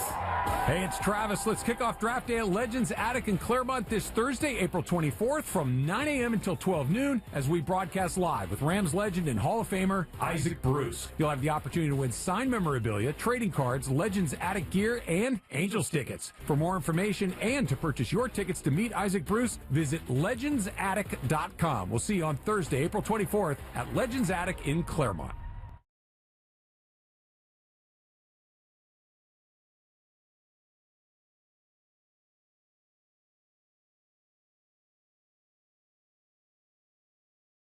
Coverage of the 2025 NFL Draft. We're all over it Thursday and Friday right here on your home of the Los Angeles Rams, 710 ESPN, and the all-new ESPN LA app. At Ocean Subaru of Fullerton, every Subaru is designed to take you further while protecting what matters most. Like the new 2024 Subaru Solterra EV with 0% financing, or a new 2025 Subaru Outback with 3.9% financing. Ocean Subaru, where every journey leads to something greater. With approved credit through Subaru Motors Finance, not all buyers or vehicles will qualify. Plus tax, tag, title, and dock fee. Zero security deposit. See dealer for complete details. Expires 4/30/2025. Hey everybody, it's Cap, and I want to talk to you for just a minute about Prize Picks, my absolute favorite app. Download the Prize Picks app, use my code CAPPY, K-A-P-P-Y, make a $5 play, get a $50 bonus. You've heard that before, but let's talk about this. Now that the basketball season is over and we're pulling into the postseason, do you want to go VIP style to the championship? Would you like to do that? I'm sure you would. Basketball's championship series is not that far away, and starting with the play-in round, which is going on, every lineup you make on Prize Picks will enter you in the Takes Two ticket sweepstakes. It's on right now on the Prize Picks app, and this could get you and a +1. So you and your guest are going VIP style to the ship, okay? The ship, as in the championship. Download the Prize Picks app. Use my code CAPPY, K-A-P-P-Y. Make a $5 play, get a $50 bonus. Prize Picks, run your game. Hey guys, it's Sedano. Los Angeles International Airport's People Mover trains begin rolling early next year as part of LAX's ongoing investments to transform and improve your travel journey. The People Mover trains will quickly move guests between their terminals and our new consolidated rental car center, metro trains and buses, economy parking, and Kiss and Fly lot. The trains will make it simple and fast to get to your LAX destination in 10 minutes or less, and trains depart every 2 minutes beginning in early 2026. Learn more at lawa.org/ESPN.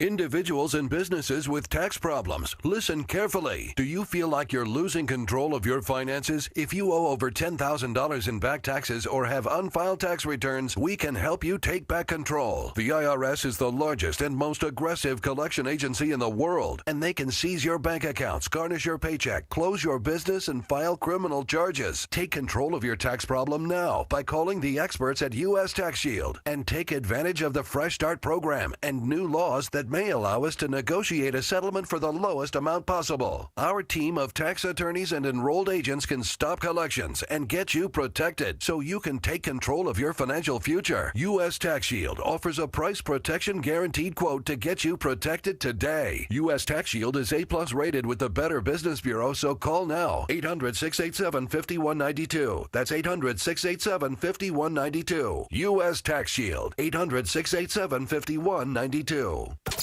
And it is Sedano and Kap, Wednesday afternoon. By the way, have you watched Lakers Talk Daily yet? With producer D, Young D, at ESPN Los Angeles on our YouTube page, thanks to our friends at Underdog Fantasy. Go check out what D's got cooking today, please. Bet that Lakers win. Radio Tinder time. We like to play a TV theme. Happy 76th birthday. She played Janet on Three's Company. That was the brunette. Joyce DeWitt. You can follow her at Lindsay Baseball on Twitter or Instagram.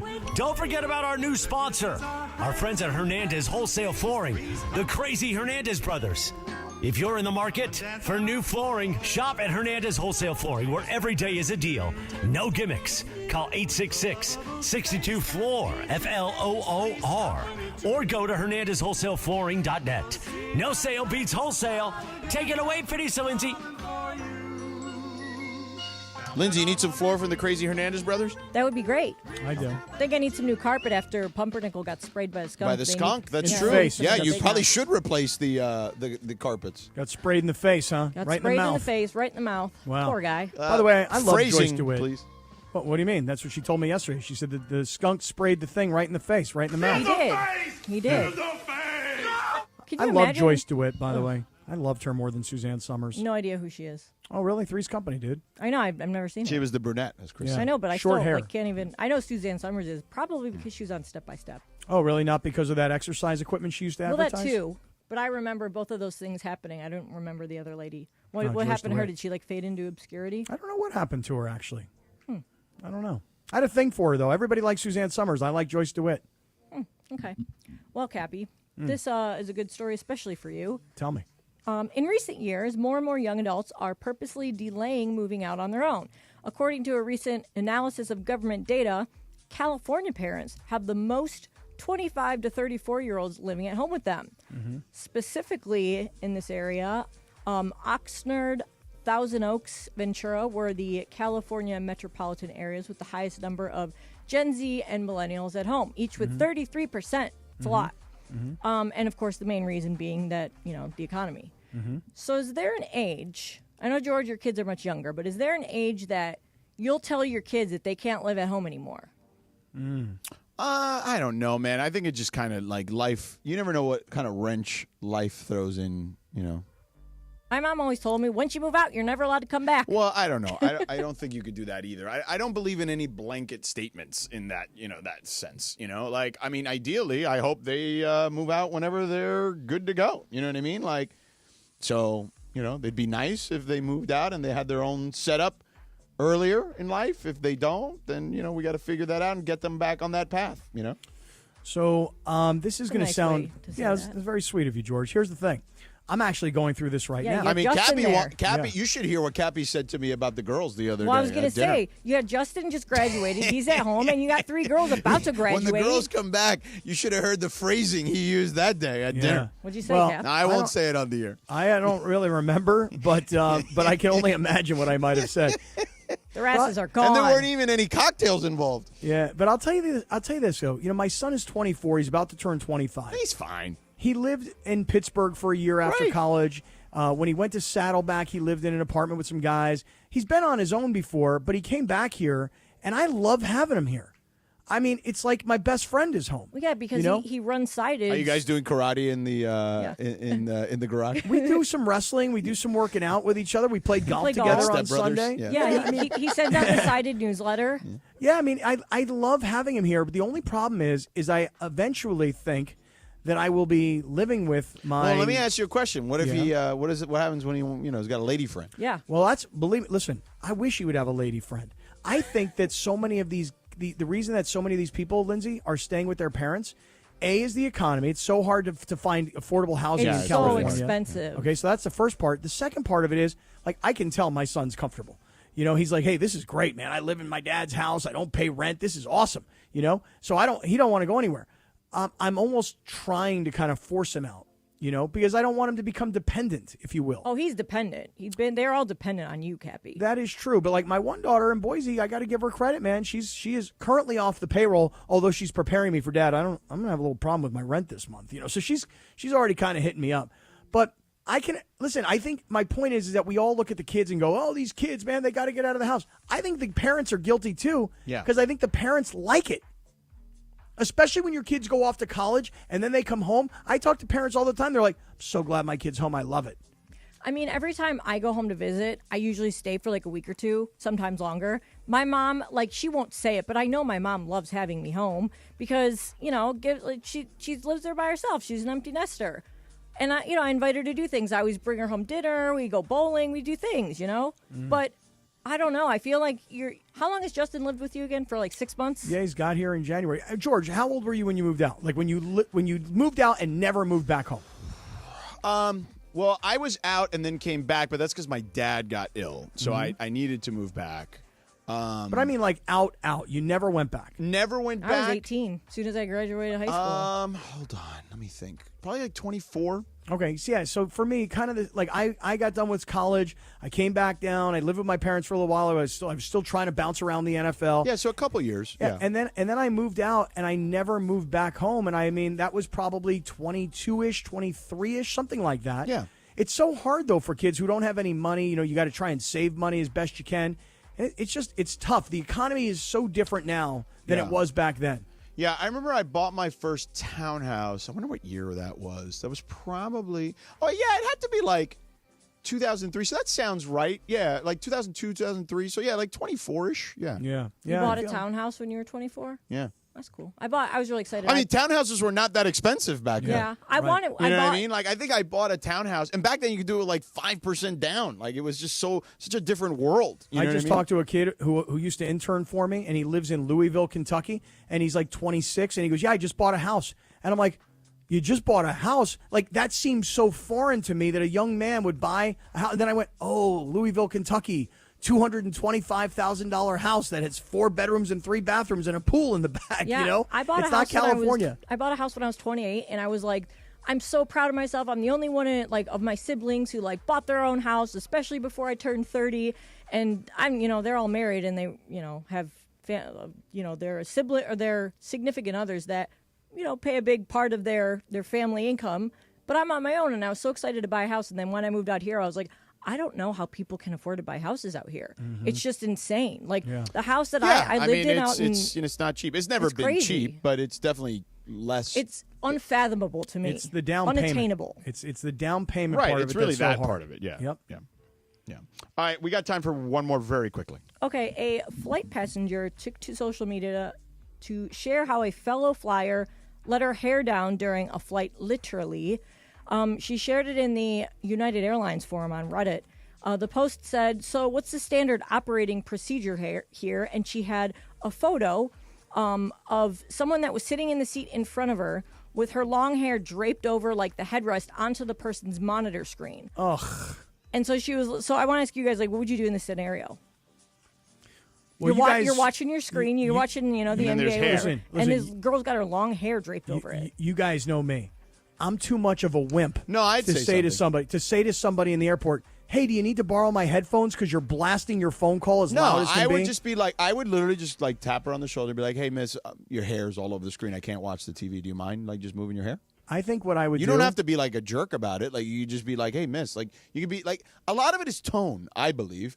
And then if she's rude back, then it's like, okay, well, I'm just going to get the flight attendant, and she's going to tell you to do it. How about You know what I this? How about if you pull her hair a little bit? No, don't You just do pull her that. hair What's just a wrong little with bit. you? Why would you Just do pull- that? Well, because then you'd be like, "Oh, I'm sorry. I thought there was hair from the chair that was in front of my computer. I I'm thought it so was a sorry. wig." I had no idea. Please excuse me. Why is your hair over the seat and in my seat?" Yeah, so that's what I would do. All right, that's Radio Tinder. Cappy, tell us about your friends at East Central before we get back to JJ cursing out his team. I was at the East Central for the last couple of nights, and I'll tell you right now, last night after the Laker game, the place was just absolutely jumping. The Nixo Lounge, when you get done with a big game and you want to have a place where you can grab a beverage and maybe a little something to eat, because we had a little happy hour over there last night, and it was great. The food is fantastic. I'm actually blown away by how great the food is at the Nixo Lounge, because I don't usually eat dinner there, so it's fantastic. But I'll say this about the East Central as a whole. Yeah, I always talk about the size of the hotel rooms and how soft the towels are, and I've been in the Mamba room for the last couple of nights. I will tell you in all sincerity, it is the people who work in this hotel. Robert, the general manager, he sets the tone, but everybody there makes you feel like you are at home. This is not a big corporate hotel. These are people that are locals. They took care of all those firefighters while they were staying there during the fires. It's the people who work there that make the place, in my opinion, truly special. Yeah, the gym has everything you might need for working out while you're staying in a hotel, and I have breakfast in the Nixo Lounge every morning when I get done working out, but it is just such a great place. The location is obviously the key to it all, because if you're going to a museum or you're going to a game and you want to stay downtown, you'll not find a better location than the East Central, right across the street from LA Live. So to book your next hotel room at the East Central, just go to their website, eastcentralhotel.com. That's eastcentralhotel.com. The East Central Hotel in downtown LA is entertainment's official address. I'm Doug Hopkins. And I'm Damon Lyons. And we want to buy your house. After 30 years and more than 20,000 transactions, Seller's Advantage knows how to get you more for your home. No agent fees, no commissions, just an as-is cash offer. Call Seller's Advantage or visit sellersadvantage.com.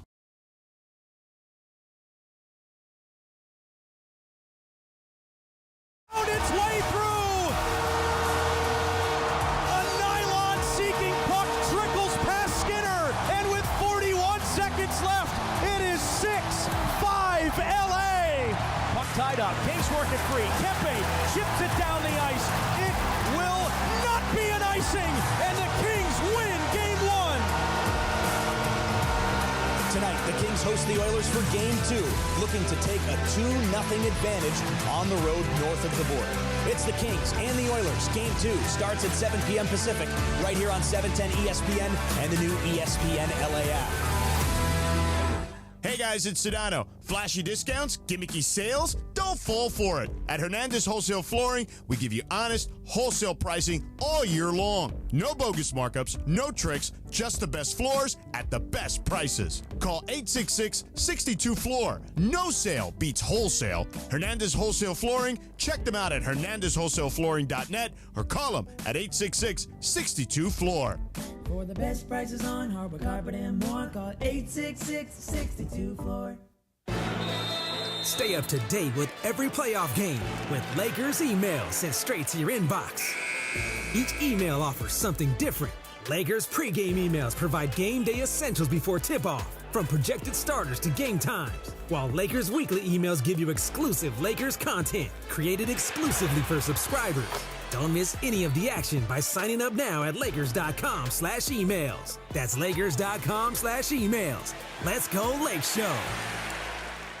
If you have ever thought about remodeling your bathroom but were worried it would take too long or cost too much, then stop worrying. Right now, Jacuzzi Bath Remodel has designed a collection of high-quality custom products and perfected the one-day remodeling experience so you can enjoy your new bathroom faster than ever before. It's a worry-free bath remodel from the most trusted brand name in the business, Jacuzzi. A jacuzzi bath system fits in your existing tub space. It's a no-mess installation with an amazing style selection, factory-certified installers, and a limited lifetime warranty. Call 800-717-4599. That's 800-717-4599 right now and get 50% off installation with no interest and no payments for 12 months. Replace that old bathtub today with a walk-in shower for a safer bathing experience. If you have lived in your home for over 15 years, it's time to remodel your bathroom. For a virtual or in-home appointment, call 800-717-4599. That's 800-717-4599. 800-717-4599. And it is Sedano Kap, your Wednesday afternoon. Don't forget, we are live at the NFL Draft, the Rams headquarters tomorrow at the Fire Station. I wonder if Cappy and I can hold the hose. Plus, Kings hockey is coming up at 6:30 p.m. tonight against those scumbag Edmonton Oilers. Game 2 tonight. You'll hear it here on 710 ESPN and on the all-new ESPN LA app. On this day in 1997, the #1 R&B song, the Notorious B.I.G., Hypnotize. Sedano and Kap continues your Wednesday afternoon right now. Oh, my God. Yeah. Tell him, Biggie.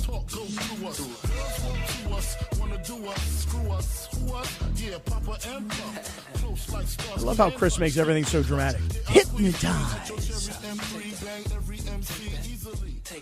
Man, what you know about Biggie? Yeah. Sorry, Cappy, I was Biggie? talking business with Mark Cates. Oh, really? Mark Cates was in the studio. Yeah. Really? A little bit. Cates gets things done, you know? Oh, hey, he does, man. There's no doubt about it. Yeah. Been spending a lot of time with Mark Cates recently. Yeah. Oh, really? Oh, too much, Oh, man. that's nice. Too much. Well, he was giving me the lowdown on who I'll be sitting next to at the game. Oh, really? Yeah. Who's that? Anybody interested? We'll talk about it later. All right. Anyway, Cappy, you know, Bergman's here. Bergman, are you worried about the Dodgers pitching falling apart here? Not at all. Not in one bit. Not even an iota. He not even worried after Dustin May's performance yesterday. All those hits he gave up. All those Dustin runs May he did gave give up a lot of hits. Tyler You know? Glasnow's always hurt. Blake Treinen's Snell. on the IL. Yeah, throw in Blake Snell too. You know, there's everybody's hurt, and then you got the gutty little Padres hanging around. By the way, the gutty little Padres, I think, are like plus 850 to win the division.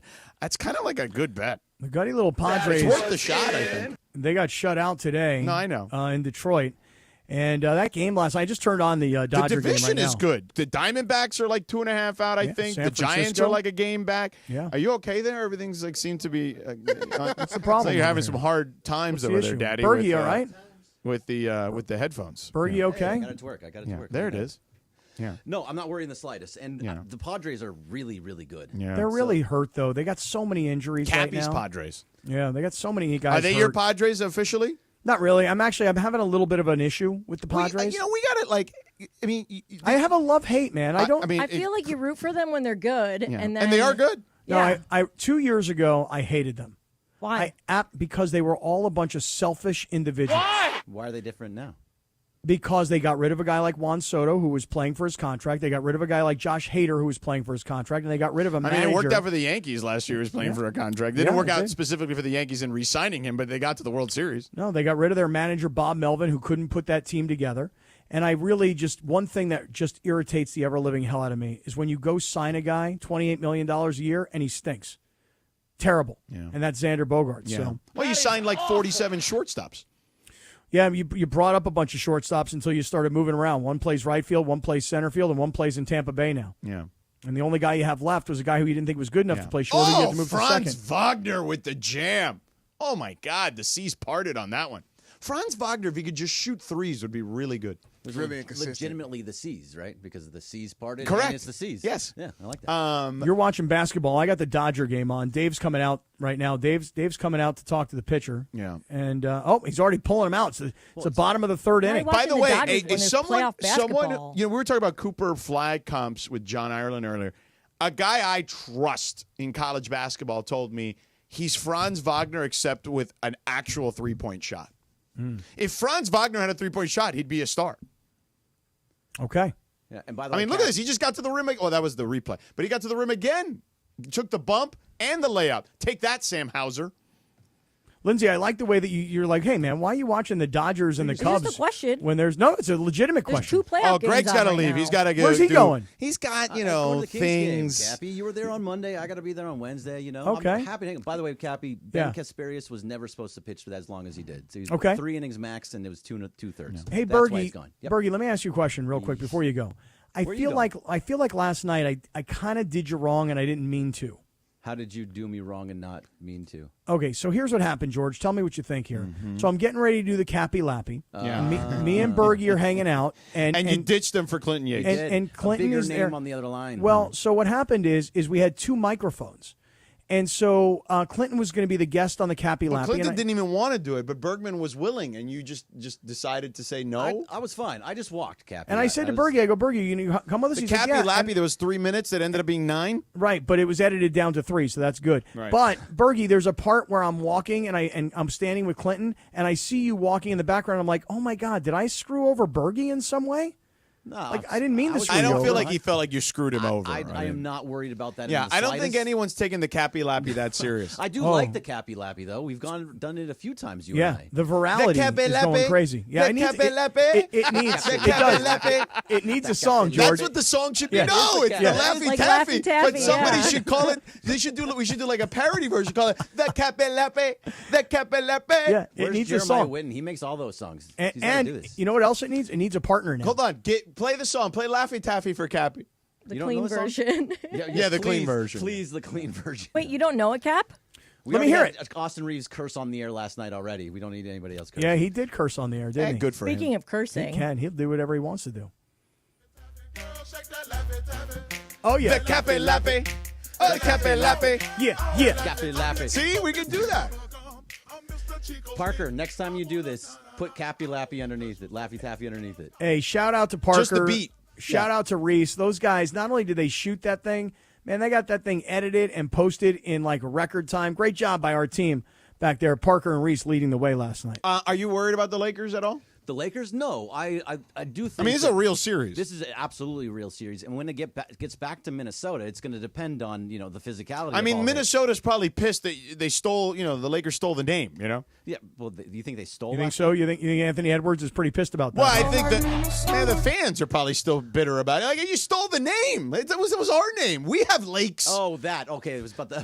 What did you think he was talking about? I didn't know where you're going there with that. The Lakers, Minnesota Lakers. There are fresh waters. There are bodies of water that are fresh water here in Southern California. Not like there are in Minnesota. That's for sure. There's like 11,000. The land of 10,000 lakes. Lie. There's 11,000 something. There you go. It's not even 10. It's 11. It's 11. Right, They undersold it. They should amend it. But they were never going to make 21 3-pointers again, and they're never going to make 5 3-pointers again. It's going to be somewhere in the middle, so that's where it's going to. I just don't think the Lakers played very well. They didn't play very well in the fourth quarter. I mean, you don't apologize for a loss, but or a win. A win, rather. Excuse me. Yeah, for a win. Yeah. No matter what, as long as they play with that type of physicality and really go after them and bump in, what's his name, Julius Randle and some of these other dudes, then I think they'll be okay. Right, DeAndre?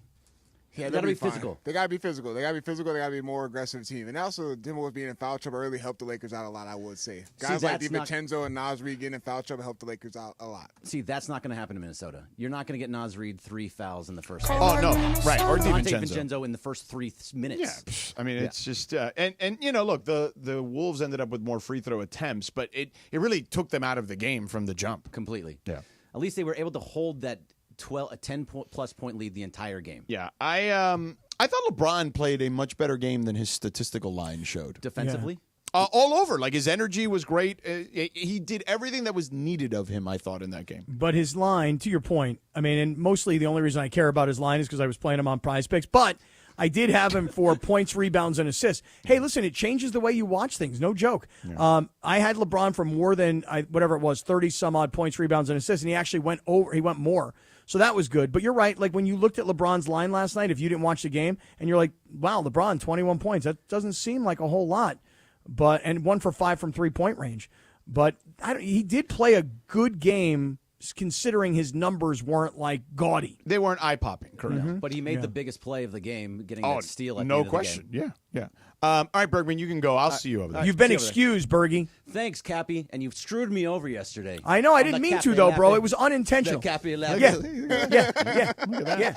All right, so Kirk Morris is going to join us for our commercial-free zone of 30 minutes. But first, let me tell people about Los Angeles International Airport's People Mover train that's coming. It's rolling early next year as part of LAX's ongoing investments to improving your travel journey. The new trains will quickly move guests between all terminals, the new consolidated rental car center, metro trains and buses, economy parking, and the Kiss and Fly lot, all in 10 minutes or less. And they depart every 2 minutes when they open in early 2026. We're about a year away from these People Mover trains. It will change your life when you go to LAX, not only for the reasons I already mentioned, but if you're going to pick somebody up, there'll be less cars in the bowl. None of those rental car buses that clog everything up. So to learn more, go to this website. It's lawa.org/ESPN. That's lawa.org/ESPN. Hey guys, it's I Cap. showed up at the hospital. Here's the and was told I couldn't see my children. Then I showed up in court and was told they may not be mine. Then I was accused of anything and everything: sexual assault, domestic violence, substance abuse. You name it, I heard it. I was forced to go long periods of time without seeing my children. That experience of being wrongfully treated ignited something in me. I can look at a father and honestly tell him I know how he is feeling. I've been there. At Real Fathers Rights, we care about your family, your livelihood, and your future.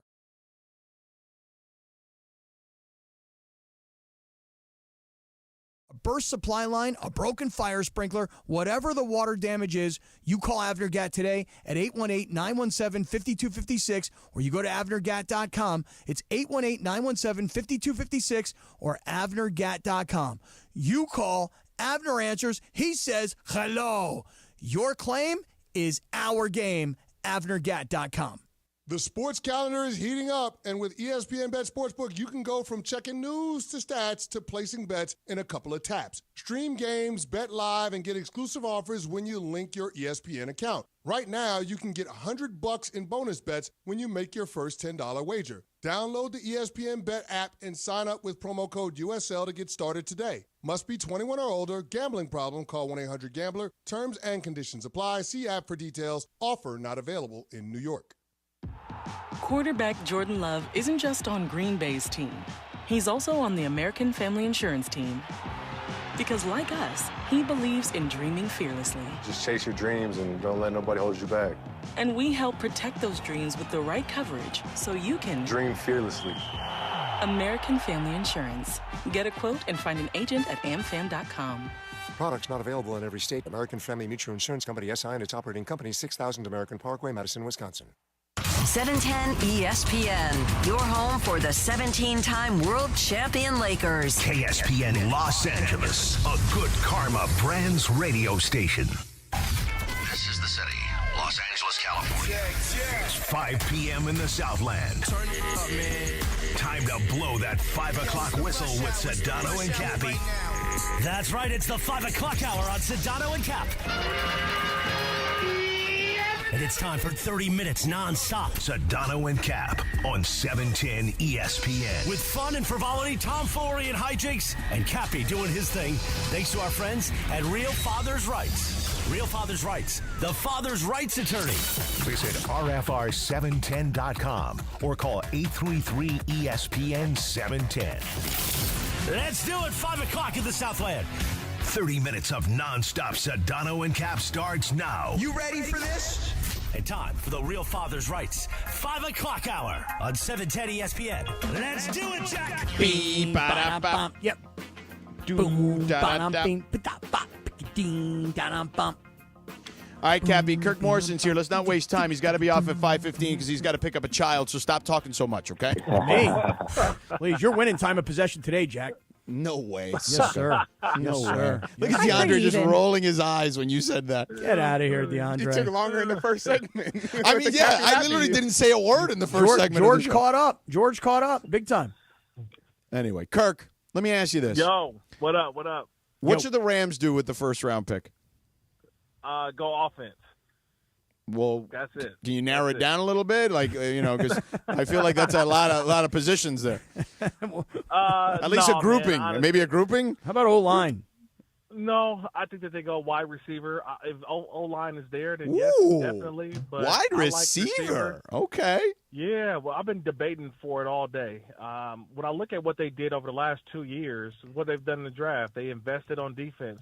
We know the names already, Kobe Turner, Jared Verse, Brady Fisk. We know all those names. But then I look at offensively, and right now, who's your number 3 wide receiver outside of, obviously Devontae Adams and Puka Nacua? I would love to go out and get someone else to go along with Tutu Atwell, who signed a contract extension. Maybe even there's a tight end that the Rams love.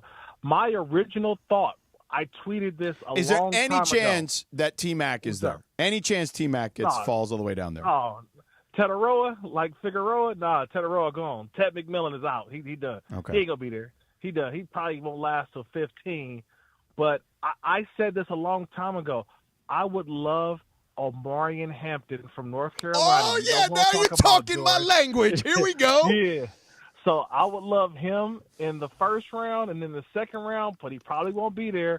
Another one of that Miami flavor in Mason Taylor, the son of Jason Taylor. Oh, Jason Taylor, yeah. Have Zach Thomas. I'm like, that would be ideal for the Rams. But then there's also another carrot that's dangling, and that carrot is Jalen Ramsey. He's not in this draft, but there's he's talk. Also been able to, there's talk possible trade. So I got the Rams doing whatever they kind of want to do, but I think this is a year that they go offense more so than what they did the last couple years. Cappy, let me tell you about Omarion Hampton in North Carolina. Oh man, you mean if he plays in the ACC? I know you. I bro. know you, bro. Right. I had them multiple times. This dude is built like an Adonis. Okay. Yes. Like, and he runs with a ferocity. Okay. Like he wants to bull you over. Okay. And by the way, it's not like he just is big and strong and just wants to bowl you over. he's got great feet. Like he will sidestep you and you're gone, okay? Like a little jump step and he's gone. Like he's got that kind of speed for a big back. He is impressive. The one thing he wanted to work on going into his last season in college was catching the ball out of the backfield. He did a much better job with that despite the fact they had big-time quarterback problems at North Carolina. So, yeah, this dude, I think he's going to be the best back coming out of this draft. No disrespect to Ashton Genty. Will he be there? That's the only thing. Will he be there for the Rams? Maybe. Some people are saying, but the Rams have Kyron Williams. Well, Kyron Williams put the ball on the ground for me too much. Yep. And Sean McVay has put up with it for long enough. Oh, that's my guy. That's my guy. You put the Brown. You know, we said if you put the church's money on the ground, we can't trust you. So I don't trust Kyron Williams. I know they drafted Blake Corum last year, but still, I love to have another running back with their first-round pick or wide receiver. I think for the Rams, but I like where they're at right now. They may be even able to trade back. If they trade and grab another second-round pick, okay? If they grab another second-round pick and Jalen Milroe is there, Jackson Dart is there, or or Tyler Shuck, don't be surprised if the Rams don't get them. Well, I'm just telling don't be out on the Shuck man. Shuck man can you know what? Right? Listen, the biggest predictor of future injury is past injury. No, that dude never that. Stays healthy. Last year he stayed healthy for the first time in his life. He'd been in college for 7 years. Yeah, he's 24 years old, that kid. I get it. I know. He was Justin Herbert's backup. I get it. Look, the only thing to remember is that there's one thing if you're injury prone, but if they ask you to run the football like you're, Jalen Hurts or somebody, and you get tackled and you break your collarbone, that's called a freak injury. There's that's always a bunch of them with him, though. There's always called a bunch of them. Freak injury, and it happened to him because of a bonehead offensive coordinator. He finally got a good offensive coordinator, and what happened? The dude is now a possible first-round pick or early second-round pick, which falls right there for Sean McVay to do what?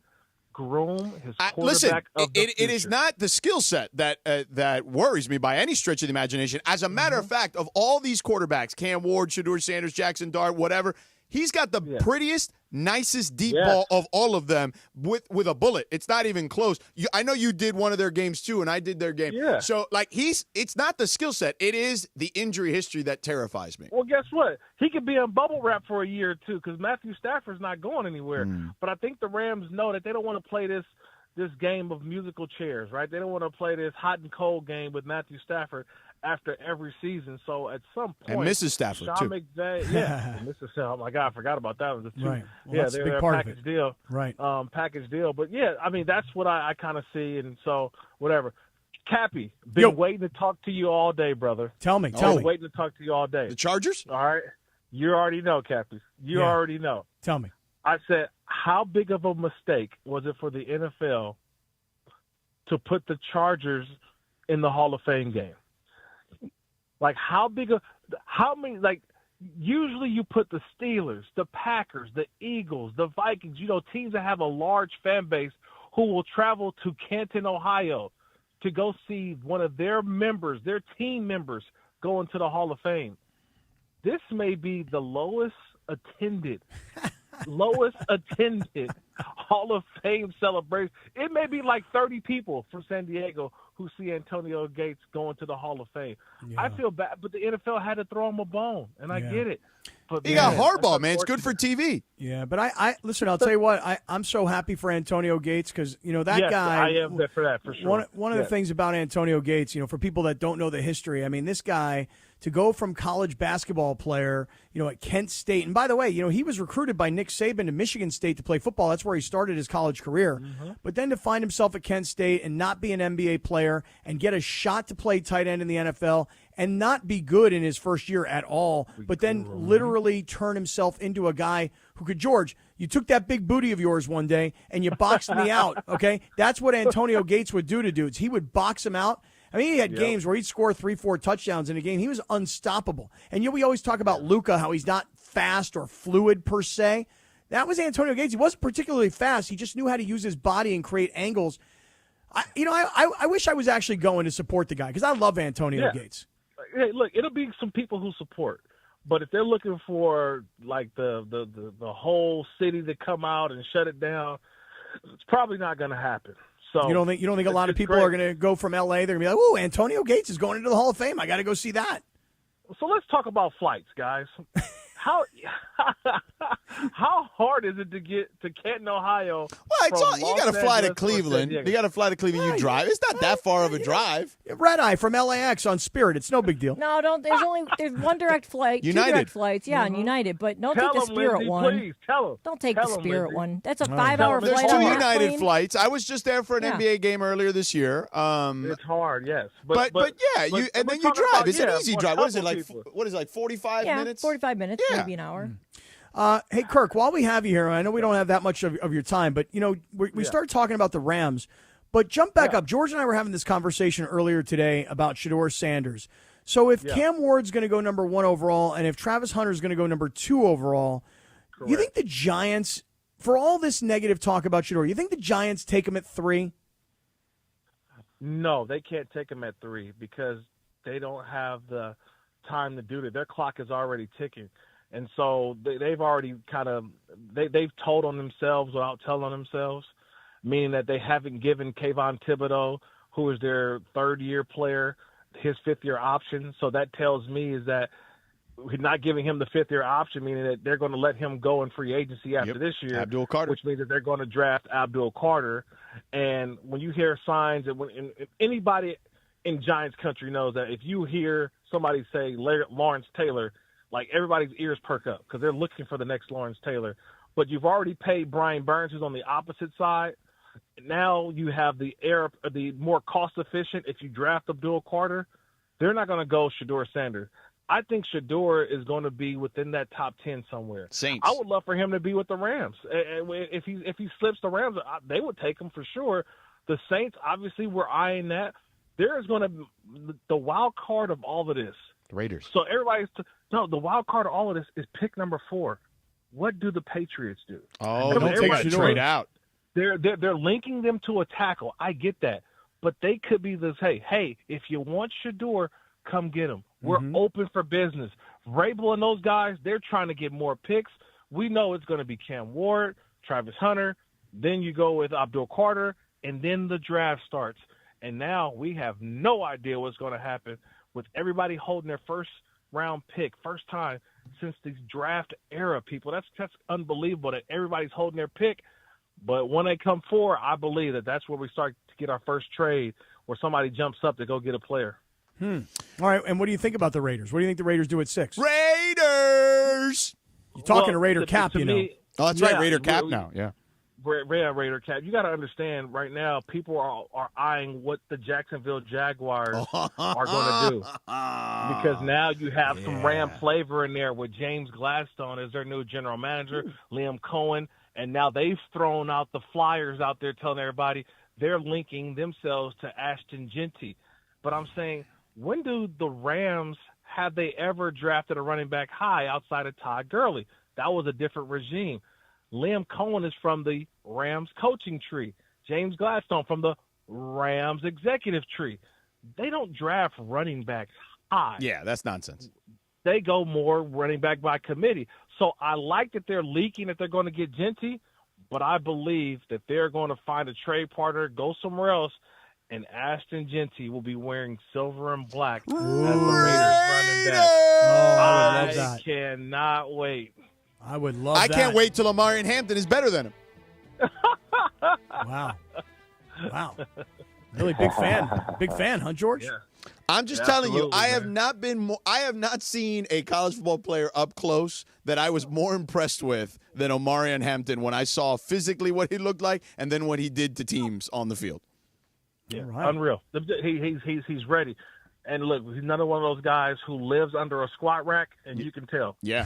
He's very quad dominant. Lives under a squat rack. Yeah, Cappy. Cappy, Quad dominant. You'd look at him and you'd be like, dog, what's up with those quadzillas? Yeah. Oh, I would love to see those quadzillas. Maybe we do a little squatting together. I could judge his form. Yeah, exactly. You know? All right, Kirk, I know you got to run, man.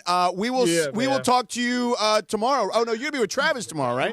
Yeah, I'm going to Legends Attic. I'll be out in Claremont, man. So everybody come through. Isaac Bruce will be there. I'm hanging out with Travis. We getting this football draft started early tomorrow morning out there in Claremont. So come by Legends Attic, fellas. All right. Peace out. All right, fellas. Hey, good luck to your Warriors tonight, by the way.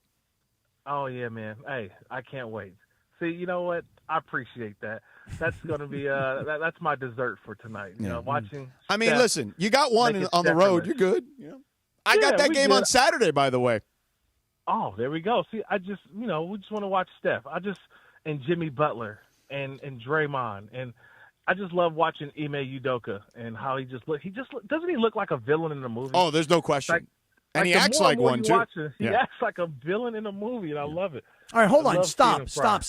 Yeah. You got to go. We were told 5:15 you got to pick up a kid. Hard it's out. now 5:16. You're late. And you know what? He is being very quiet. He hopped in the car while I was on. Let's go. I gave him that dad look. The finger. Like, hey, oh yeah. I'm on. The finger to the mouth. I'm on. Dad's the big, talking. And the Mike Tomlin eyes. You know what? You know what? You know what he deserves? You know what he deserves? Knew. Some ice cream today What's for that? sure. There's no doubt. Oh, see, he's not an ice cream guy. How about a little froyo? Some cookies? Yeah, he's vegan, so he's all about. They got vegan cookies. Of course, Kirk Morrison He's wouldn't all have a about vegan fruit child. pops. Yeah, fruit pops.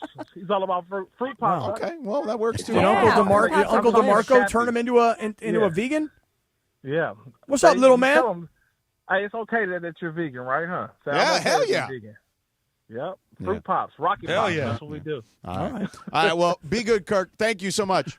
All right. You got it, fellas. Later. All right. All right. Now you can say, hey, Kirk, and hey, little man, because they're still listening on the radio. In about 7 seconds from right now, the kid's going to be like, Dad, they're still talking about us. That's right. We are. He's used to it, man. Oh, yeah. Come on, man. Hey, so I'm actually kind of excited about the draft. I used to do this, George, every year where, like, I'd go do a broadcast and people would show up with, like, phone books, like loose leaf binders that were, like, 12 inches thick, and they were draftniks, and they went through every player of every round. Anybody who has the time to literally handicap the draft, not the first 3 picks, not the first round, the entire freaking draft, salute to you, man. I don't know where you come up with the time or why you have that sort of level of interest that you're actually going to take a guess as to what the Steelers are going to do in the 7th round. But if that's your thing, do it, man. I used to do that all the time. Like, people would show up with these giant books. I haven't been as into it. I like the TV show of it tomorrow. I'm excited to see what the Rams do. I'm excited to be at the Rams facility, but where they're hosting their draft party. But I'm not as draft-nicky as I used to be. You know what I'm saying? I mean, I don't know, man, Cappy. I'm kind of surprised. I got to be honest with you. Not as draft-nicky. Well, you got too many other things going on. That, and you've got me so consumed now with freaking basketball, man. I mean, it's kind of a basketball town. Well, it's kind of a basketball station. You know what I mean? It's kind of a Laker town. Yeah. I mean, hey, by the way, how about Shaq last night? With the porta potty. With the portalette right next to him, dude. That is something that, George, I believe I could use. I thought about you immediately. I also said you shouldn't do the TikTok thing with the olive oil. You shouldn't be doing that. No, because if I start doing shots of olive oil, I have a bad feeling that it goes in and comes out within a matter of seconds. I just don't think that is a in and out. Smart eye. I looked it up, and it said that that's one of the adjustments at the beginning is people will have some stool issues, is what it said. Oh, really? Yeah. What is the I have olive oil all the time. I drizzle it on stuff. No, but I mean, you don't take shots of it first thing in the morning. But what is it supposed to do? What is that supposed to do? It lubricates. Oh, is it really about a antioxidants? It's supposed to help your digest, your gut, your gut enzymes. That's what it's for. Yeah. Okay. All right. I didn't know for sure. I mean, I have seen on Instagram. Like, there's people that are like, hey, I'm a doctor, and you know the secret to health? You want to know the secret to longevity? Every morning, start your day. See, you think it's Botox. It's olive oil. It is? Oh, your olive oil is what you're claiming is why you have such lovely skin? I'm telling you, I have been an olive oil consumer most of my life, but certainly in my adult life, like in my 20s for sure. I remember I used to... when I was hungry, when I was in school, I'd just cook some pasta real quick. And, sometimes I didn't want red sauce. I just put a little drizzle of olive oil on it. You know what I mean? It sounds great tonight. Maybe I'll go for a little Italian. I love it when you get the olive oil on the table. Yeah. With the balsamic, kind of vinegar, right? Yeah, but you got to go light on the balsamic. But then you take the olive oil and you got a big puddle of olive oil. Yeah. Then you take the black vinegar and you like We pour gotta it put on some top pepper of it. on it, too. Right, a little pepper, and then Parmesan cheese, right? A little Parmesan cheese. Parmesan cheese. Oh yeah, like the grated Parmesan. Nah, and then you you don't mix need it that. all. Oh yeah, you mix it all up, and then you dip the bread into it. Oh, that sounds so good. I haven't eaten very much today. I'm hungry. It sounds like it. Mm-hmm. Cappy. Yep. So, where are you on the Lakers right now? Do you believe this is a 6-game series still? You 7-game series? What does your gut tell you? Speaking of guts, My gut tells me, olive oil free, by the way. Yeah. That the Lakers last night, and we can sit here and break down how well they played or how well they didn't play. Yeah. We can break down X's because and O's. they have not looked as good as the Warriors. Is that fair to say? Yeah, it is fair. They have not looked as good as Denver or the Clippers, in my opinion. Okay, those are two teams going toe-to-toe. And they certainly have not looked as good as Oklahoma City because nobody has. Nope. In the West. That is true. That is true. But, hey, listen, look, Minnesota's good. They are good. I mean, listen, if Memphis is terrible, and when I say they're terrible, they look terrible against Oklahoma City, Minnesota's good. They were in the Western Conference Finals a year ago. They have one of the players that people thought was going to be the next great star of this league. They've got size and length, and they've got experienced players. And they've got young, aggressive, good defensive players. And they're good, Minnesota. So, the Lakers, I was most disappointed with the fact that they lost Game 1 at home and the way they lost Game 1 and the things they said after Game 1. But in Game 2, they came out, started right away, got out to a big lead, held on. Listen, there was a time, George, where Minnesota had crawled back into the game. They had it down to like 11. Luka was on the bench. They got it down to about 11 points. Luka comes back into the game, and within a matter of moments, that game was back to 18 points. So I'll put it this way. You ask me where I am on it. I don't know how many games it's going to take. My guess is it's going to take more than 5. My biggest guess is it's likely going to take 7, but I'm very confident that the Lakers are going to win. Very confident. Very confident. Very I confident. still feel confident, but I would not add the very. Okay, on a confidence meter, 1 being the least and 10 I'm being like the a most. 6 right now. Oh, you see, I'm more at like the 7.75. Big D, what do you say, man? How confident are you? I'm at about a 7. About a 7? Yeah, about a 7. Lindsay, baseball? I'm a 10. 10, they're A going 10? to win the series. Yeah. Yes. Oh, wow. Yeah, because 10. LeBron still got to flip the switch. Right, LeBron has He's yet not to flip. flipping the switch in the first round. If he has to flip the switch in the first round, he won't even do it because if he has to, that means there's no hope. You mean to tell me that he won't flip the switch No. knowing that he's capable of flipping the He'll switch? keep playing like he did No last night. switch will be flipped. He didn't have to flip it last night. He just played a very low He played hard. good, hard game. He played hard Yeah. last night. Tell you this, offensively, he don't have to flip the switch because one thing we know now for sure, and we probably knew it going in, Luka is the offense. Luka is the scoring, and another outstanding performance last night for Luka scoring, and it's great to see because for all these years and all this talk about what Anthony Davis was supposed to be, that he rarely was, Luka is all the time. And I'm so curious, the two of you guys, DeAndre and George, I can see you both are looking up.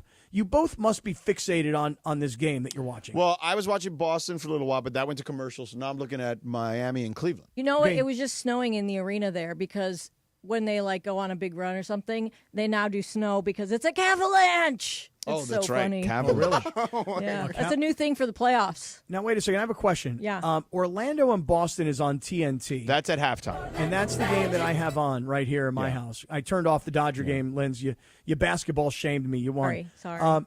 The Miami game, Miami-Cleveland, tell me that's on like NBA It's TV? on NBA TV, TV because yeah. it's on Okay. up against this game, yes. Oh, man, I don't even know how to find that. And I Just wish I could talk talk into to my your remote. No, Just but say I NBA changed, TV. But I NBA changed TV. remotes, guys. I changed remotes Oh. when my What were you TV blew out. thinking? Well, no, Linz, remember I told you my TV blew out, Sure, right? but you can get a new remote that you can talk into, can't Okay, you? so I have this remote, and I find these new remotes are very annoying. It's got, it doesn't have, well, it says there is a microphone, but if I click on it, I don't think I've set it up properly to do this. Here, let me try. NBA TV. No, oh, wait a second. It says thinking. Oh my God, this could actually work for me. You just decided not to even try it? You know what it says? Sorry, that's not yet supported. What? Yeah, the microphone. I clicked the microphone. I thought it was going to work, and then the TV said, "Sorry, that's not yet supported." Maybe it's just not that TV. You don't have that channel. Try No. ESPN. I got the channel. I just Try don't know where it is. ESPN. No, I'm on ESPN. Oh, okay. No, I'm on TNT. I was gonna say you should tell your remote. ESPN. Oh, man. Anybody know on Spectrum what channel NBA TV is? On Spectrum? No. I know on DirecTV what it is. I'm going to wind up flipping around forever. You know what, though? I'm going to go into some higher numbers here. I'm going to see if I can find it on my own. George, talk amongst yourselves. Cap. Good Thanks, for you, man. Cap. Oh, Thanks. sorry. Oh, here it is. Wait a second. Found it. Heat at Cavaliers. Clicking on it. Worried, it's not though. hard if you look at the guide. It's in commercial right now, Cap. Worried. Should be a Chase commercial. Don't think I'm going to get it. You don't have NBA TV? We No, got I a little have it, lock but button on it. No, it's not illuminated. You know what I mean? What does that mean? Well, it means like the next channel is Daniel Jeremiah's mock draft on the NFL Network. Oh. That is illuminated, whereas the NBA basketball Heat versus Cavs is dark on my guide. So does that mean like you're blacked out? It means like, and I don't know about blacked You don't out. subscribe to that channel. You don't It's have on the your channel. package, It's not in yeah. the package. You don't have NBA TV in your Come package? on, Rachel. What kind of It's not package you got? It's not, well, I don't. It's not my package. It's Rachel's package. Oh. You know she has a different package than I got. You know what I'm saying? Why don't you just get like YouTube TV? Oh, I have YouTube TV. Yeah, it's got to be there. Oh, I have YouTube TV. Yeah, okay, do I that. have that, and I In have the- Roku. In the interim, yeah. JJ Redick, famously now. This was awesome. In the time, I'm sure you loved it. Oh, I loved it. And this is right up your alley. This is exactly what you want every coach to do every single time. Last night, Yeah. I give JJ Redick a ton of credit for what he did with the Lakers this year. But last night showed me a different level of respect that I now have for him as a coach. To be a first-year head coach on a team with stars like this, when in my opinion and my perception is a guy like Darvin Ham, and by the way, I'm not going to just single out Darvin Ham. I'll go back to Frank Vogel as well. I don't think either of those two guys would have ever screamed at the top of their lungs the way JJ did last night when he called timeout and then started cursing those dudes out. I freaking loved it. Told me he has confidence and he has guts, and moreover, his players believe in him. I loved what he did last night. What'd you think? Yeah, I loved it. I mean, I'm not surprised by it. Like, that's just kind of who he is. And I'm sure Here, for the three let people me that play haven't it. heard it, let's hear it.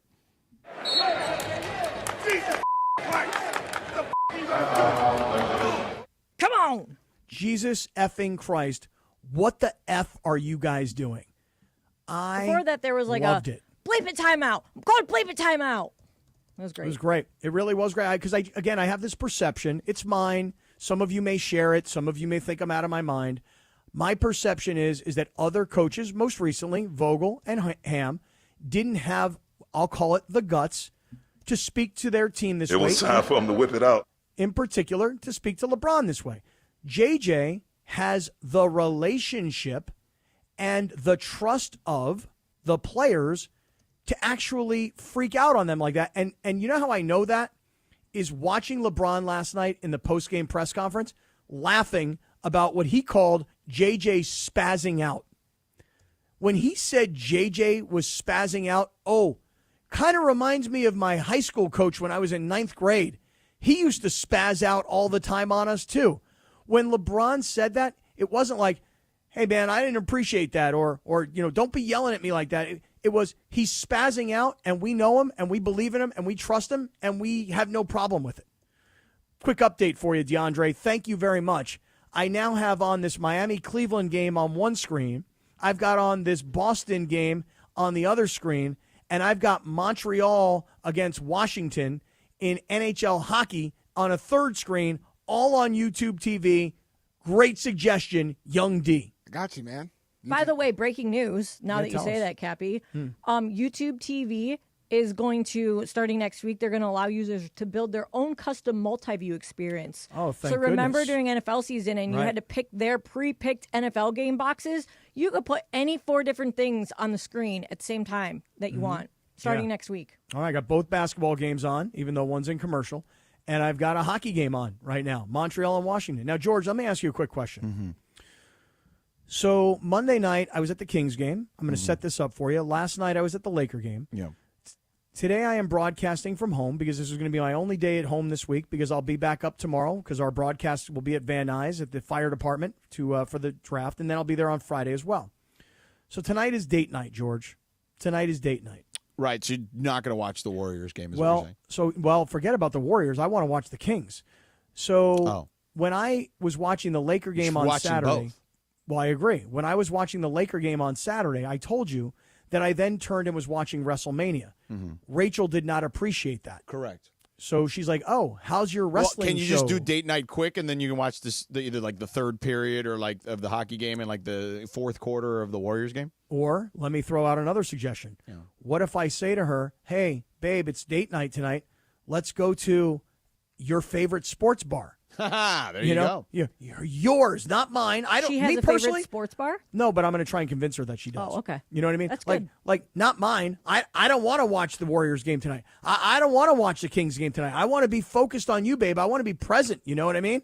But if you want to go to your favorite sports bar and you want to watch the Warriors, or you are really into the Kings, I mean, it is date night, but I'll go with you. Yeah, there you go. That'd be a nice way to finagle it. Yeah. I'm trying. You're to kind of figure a it out. finagler. I'm trying to figure it out, man. I really want to watch the Kings game. The Warriors game, I'm curious, of course, but the Kings game is the more important game for me tonight. Because, I'm all in on the Kings now. I know. Hey, Kings. King Cappy. Kings go! Hey, Kings. Go Kings, go. You tell him, Al. Go Kings, go. You tell him, Uncle Big Al. Hi, Cappy. All right. Why don't you tell him, Cappy, about Abner Gatt? Oh, I would love to. Yeah, do tell that. him about Abner Gatt. Do you think Abner Gatt would react like JJ?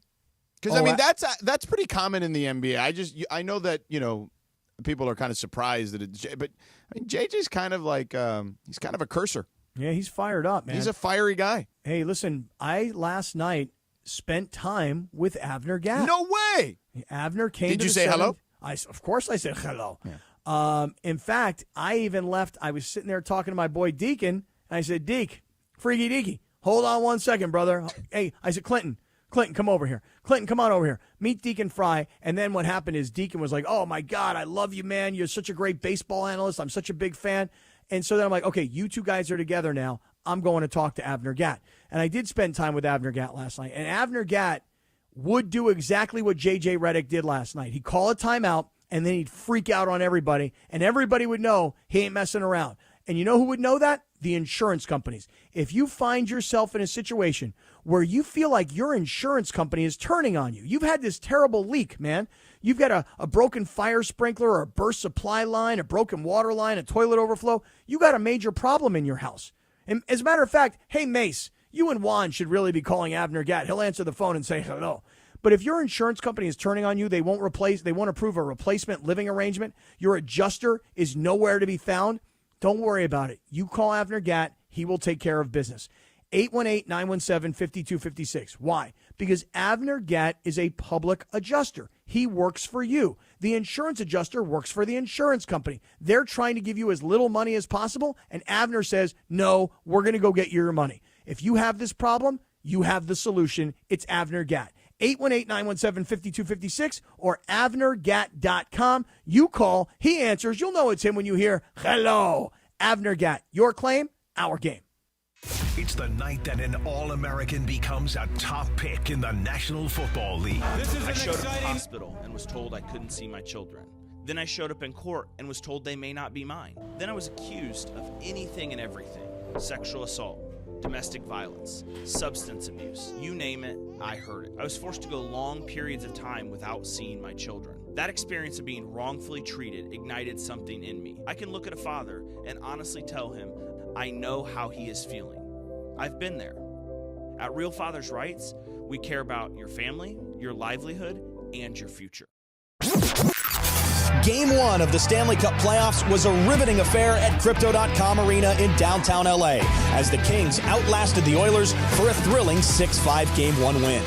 Kings bank it up the wall into the neutral zone. Here comes Trevor Moore, one-on-one. Moore waits, hits the trailer. Dano shoots, scores! Dano! It found its way through!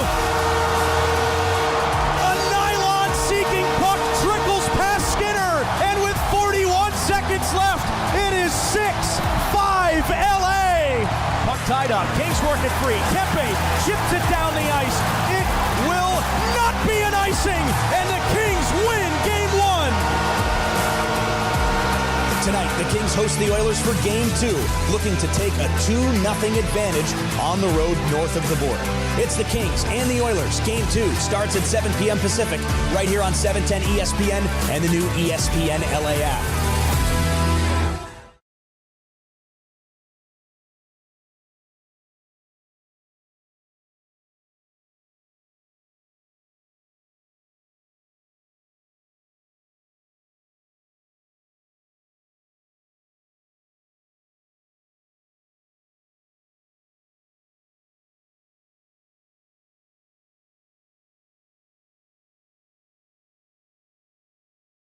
with thousands of 5-star reviews to prove it. Clogged drain? No problem. Call NextGen today to book your $88 drain cleaning. That's right. For just $88, you'll receive a professional drain cleaning to keep your home flowing smoothly all season long. Call 833-3-NEXTGEN. That's 833-3-NEXGEN for your $88 drain cleaning. NEXGEN. Call 833-3-NEXTGEN.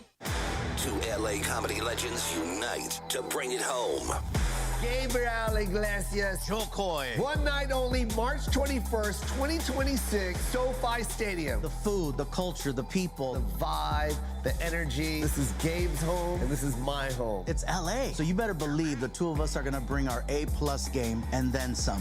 Tickets on sale Friday, 10 a.m. at Ticketmaster.com. Jokoy. Gabriel Iglesias. SoFi Stadium. Are you kidding me? Individuals and businesses with tax problems, listen carefully. Do you feel like you're losing control of your finances? If you owe over $10,000 in back taxes or have unfiled tax returns, we can help you take back control. The IRS is the largest and most aggressive collection agency in the world, and they can seize your bank accounts, garnish your paycheck, close your business, and file criminal charges. Take control of your tax problem now by calling the experts at U.S. Tax Shield and take advantage of the Fresh Start program and new laws that may allow us to negotiate a settlement for the lowest amount possible. Our team of tax attorneys and enrolled agents can stop collections and get you protected so you can take control of your financial future. U.S. Tax Shield offers a price protection guaranteed quote to get you protected today. U.S. Tax Shield is A+ rated with the Better Business Bureau, so call now. 800-687-5192. That's 800-687-5192. U.S. Tax Shield. 800-687-5192. And it is Sedano Kap your Wednesday afternoon. Big deal or no deal in just moments. But first, happy 45th birthday to Tony Romo. Happy 64th birthday to George Lopez. And we lost her in 2014. Happy birthday to Shirley Temple. It's about all I can drink these days is a Shirley Temple. And on this day in 1988, the #1 hit. Whitney Houston. Where do broken hearts go? Where do they go, Cappy? Sedano and Kap continues your Wednesday afternoon right now. Where do broken hearts go? Good question. Way good question. home. Yeah, Chris had a broken heart. Yeah, I mean, He almost died. congestive heart failure. Right, broken. I don't mean like cracked in half. I mean, the thing just wasn't operating properly. Yeah. At like 17% at one point. Right. And I mean, the guy, 3 strokes, 4, whatever else he had. It's like what the T-Wolves shot yesterday from 3. 17%? Something crazy like that. Yeah. Yeah, it wasn't good, that's for sure.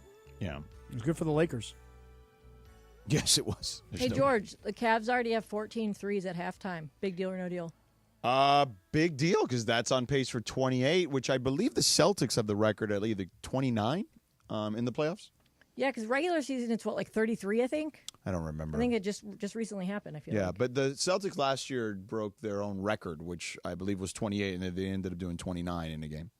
So I'm mostly concerned about my prize picks. Duncan Robinson, I've got him for more than 5.5 points. He's got 3, so that's what I need. I needed 2 3-pointers, you know? Yeah. So You're I right got on one. that, George. Celtics, 29. There it is. Postseason. I was there for it. You were there? I was there. I'm here. I know you, bro. I know you, bro. I know you. You shoot threes. I know you, bro. Mm-hmm. All right, big deal or no deal?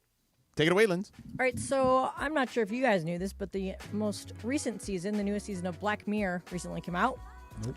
And do you guys ever watch Black Mirror? I do not. No. What channels it are? What It's on streaming Netflix. service? Okay. So it's basically like a modern day Twilight Zone. And a lot of it has to do with like weird things that like could happen in technology that like happen in real life. Like one of my favorite episodes was you walk like in the future, you walk around with like a social score. So instead of getting likes on Instagram and Twitter or whatever, you get a like when you have any social interaction with someone. Like you just walk up to somebody or you see somebody in the store or the grocery store and like you rate them. And then that you walk around with that rating over your head. Okay, so like last night after the national anthem at the Laker game, when I walked up to the Phantom of the Opera guy, Davis Gaines, and I gave him a big old hug, but we never met each other then when before. you guys walk away from each other, you would like a little thing would pop up and you would rate him. He'd be like, hey, that guy I don't know who he was, but he's a damn good hugger. I'm going to give him a 95. Yeah, and so then everyone else would see that when you walk around because your number like floats over your head, so everyone knows like if you're a jerk or if you're cool. Okay, You know? got it. But anyway, so in the new season, one of the episodes is like kind of a choose your own, or they did a choose your own adventure one in the last season, but one of the episodes in the new season has 2 different endings. Mm-hmm. So like half the people are going to see one ending, the other half are going to see another ending, and you have no idea which one. And it's just to kind of like mess with people. I love a choose your own adventure. I used to love those books when I was a kid. Mm-hmm. So I was going to say, would this make you guys like want to watch Black Mirror at all? You mean to tell me that George might see one ending and I might see another ending? Correct. And then I say, hey, George, did you see when that guy died? And he goes, wait, that guy didn't die. Right. Because you saw different endings. Yeah. I think I it's don't cool. like that. Yeah, I'm okay. I'm good. I don't really I like the that. whole communal aspect of knowing the same ending. That's exactly what I was thinking. It's like, I want to be able to talk to everybody. Like, hey, did you see what happened at the end of White Lotus? Like, everybody saw the same thing. Yeah. Well, I will say that you guys should, Mm-hmm. like homework assignment, at some point in the next like week or two, at your leisure, watch episode 1 of the new Black Mirror season 7, because it's exceptional. Now, do you have to know the other seasons? No, they're none of them. They're all independent of each other? Exactly. It's like just like True Twilight Zone. Detective? Yes. Yeah, So I started on season 7, a newer one, and I was like, he watched the first episode and he's like, that was insane. And I was like, isn't it amazing? It's so How long good. was the episode, DeAndre? the one. It was like that one was about an hour. I'm not gonna lie to you. You need to watch it though, Don't Cap, lie. because it would blow your mind. It's Okay. insane. Blow your mind. I Kat. promise you. I want to watch, but I mean, like between the hockey playoffs, the the next basketball week, playoffs, sometime in the next draft. Stay for Reacher too. Yeah. Oh, and Reacher's over now. I mean, Yeah. maybe it'll replace Reacher. I'll try to watch it on like a long flight. Yes. Anytime in the next like week or two, you guys will be like, oh my gosh, this is insane. And it's 'Cause it called really Black is. I mean, Mirror. my flight to San Francisco doesn't qualify as a long flight though. Yeah, you that's might like be able to take one down the whole episode. In 30 Yeah, minutes but I gate got to like gate. prep to do on the flight. You know. All right. So, All right. It's when I do a lot of work on the flight. Mm-hmm. You know. All right. Hey, real quick, kick off the draft day at Legends Attic in Claremont. Travis and Kirk Morrison tomorrow, 9 to noon. Broadcast live with Rams legend and Hall of Famer Isaac Bruce. You can win signed memorabilia, trading cards, Legends Attic gear, and baseball tickets. For more information, visit legendsattic.com. I was going to do one more really quick if you guys want. Yeah, we got time. Yeah. All right, so research from Cornell has found that women could accurately determine if they would like someone based on their smell before like ever speaking to them. So the study found that a person's natural scent, which is also mixed with their choice of like deodorant, perfume, and even like what they eat, aligned with their evaluation of the same person after a 4-minute interaction. It showed that someone's, quote, diplomatic odor provides subtle personal preferences that help our brains decide whether or not we're likely to get along with someone. So someone's smell, before even speaking to them, is going to determine whether or not like you would get along with them. Is that What a do you big do? deal or no deal? Do you walk up to them and like sniff on them, or what do you do? That's what they did in this study. It was like blind, like they had cardboards over their faces. They didn't talk to them, whatever. They literally put them in a situation where they could smell them, but they didn't talk to them or see what they looked like. I'm going to tell you guys something right now. It's not me, but I smell great. In other words, here's what I mean. When I go to Costco, I buy this like those, they're like these laundry detergent. They're like these little tiny pellets. So it's not the laundry detergent itself. It's like these The little Gain scent boosters. Yeah, like the little, they're like little balls. They look like Dippin' Dots. Yep. You know what I'm saying? And I pour that into my laundry. And my laundry, my whole life, I've always wanted like this beautiful scent to my laundry. I smell amazing. My laundry smells so freaking good, man. So good. My deodorant, I think, is pretty good. You know? Those Gain by the scent way, boosters have a lot of known carcinogens in them. well, just I don't know, saying. man. They smell good. Hey, look, I got my Listerine right here. I got my Listerine for my breath, okay? I feel like I smell very clean. Well, good. So if somebody came up to me and they just smelled me like a dog, and they were like, could I get down with this guy? I smell good. Not cologne, not perfume. You know, I just smell you good. as a person, you smell good. I just smell really good. Okay. Yeah. George, how do you smell? I think I might smell all right. I mean, I took a shower before I came to the studio, so. Any products of any kind that might give off a scent? No, I don't do cologne or anything like that. No cologne. What are you going to have, some Pierre Cardin? You know that cologne is making a big comeback with like teenagers. Teenage No, I boys. didn't know that. Is it really? Oh, yeah. Maybe that's because they stink. Well, I mean, teenagers naturally smell bad, but I guess that's the thing is like, you know how Axe was like really cool for a while? Yeah. Cologne is making a big comeback, like Yeah. the nice colognes. Cologne is not cheap. Yeah. No. DeAndre, how you smell, man? I think I smell good. Yeah, you think so? Took a shower before I got up here. Yeah. Okay. All right. And how's your clothes smell? Fresh. Take a whiff. I just took a big ol' whiff. Oh yeah, smells good. Smells good. This I know. Kaplan Crew, jacket smells, really good. Oh yeah, you like that hoodie, huh? Of course, man. Way to represent, dog. I will say, Cappy, to your point about like freshly laundered clothes, I get most of my clothes like washed, like once a week. I'll take them to this wash place around here, and I love how they smell. I just love it. It's like they don't smell that way when I wash them. You take your clothes to get laundered? Yeah. Wow. That's cool. I mean, it's relatively inexpensive for this place, and for me, time is money. Money is time. Yep. Mm-hmm. Yeah, I mean, I'm taking credit. Like my clothes smell really good. I don't really do the laundry, but Who does the laundry? Yeah, I do a huge load of laundry for Does like your cleaning lady do the laundry? On Mondays. Every Monday she does the laundry. Every Monday. That's it. And that whatever I got for the week, that's what I got. You don't know how to do laundry? No, I mean, if I really, really was in a pinch and I had to do it, I could do it. I just don't want to do it. So why did you ask me why that I get my clothes to get laundered? Well, because it was interesting to me that you actually take the clothes and remove them from where you live to go someplace else. Mine all happens on site. I just didn't know that. That's a good service. It's just easier. I mean, they do have services that'll pick them up and drop them off for you. Mm-hmm. But I found a place right by work that's super cheap. It's like $30 for all my clothes for like 2 weeks. Oh wow, it's very cheap, and they smell great. Mm-hmm. They wouldn't want to see my Skims though. I'll tell you that right now. Probably not. One time I did one of those pickup delivery laundry services, and they didn't give me my clothes back for like 3 weeks, and I was ticked. So I'll never do that again. That's why I just take them to this place. And did everything come back? Always, every time. Okay. You ever get anything from anybody else? Nope. Like an extra article of clothing? You're like, that's not mine? Nope. They're legit. They know what's up. Okay. All right, well, there you go, Georgie. There's big deal or no deal. There you have it. There you have it, Cappy. You going to tell everybody about Children's Dental Fun Zone, or you're not going to tell everybody about Children's Dental Fun Zone? I mean, can I pause for like half a second? I mean, Are you texting people about the game, about the heat using? Just to bring it up, like I was going to bring it up on my screen. I mean not all of us have shot, espresso through every orifice in our body today. I mean, good Lord.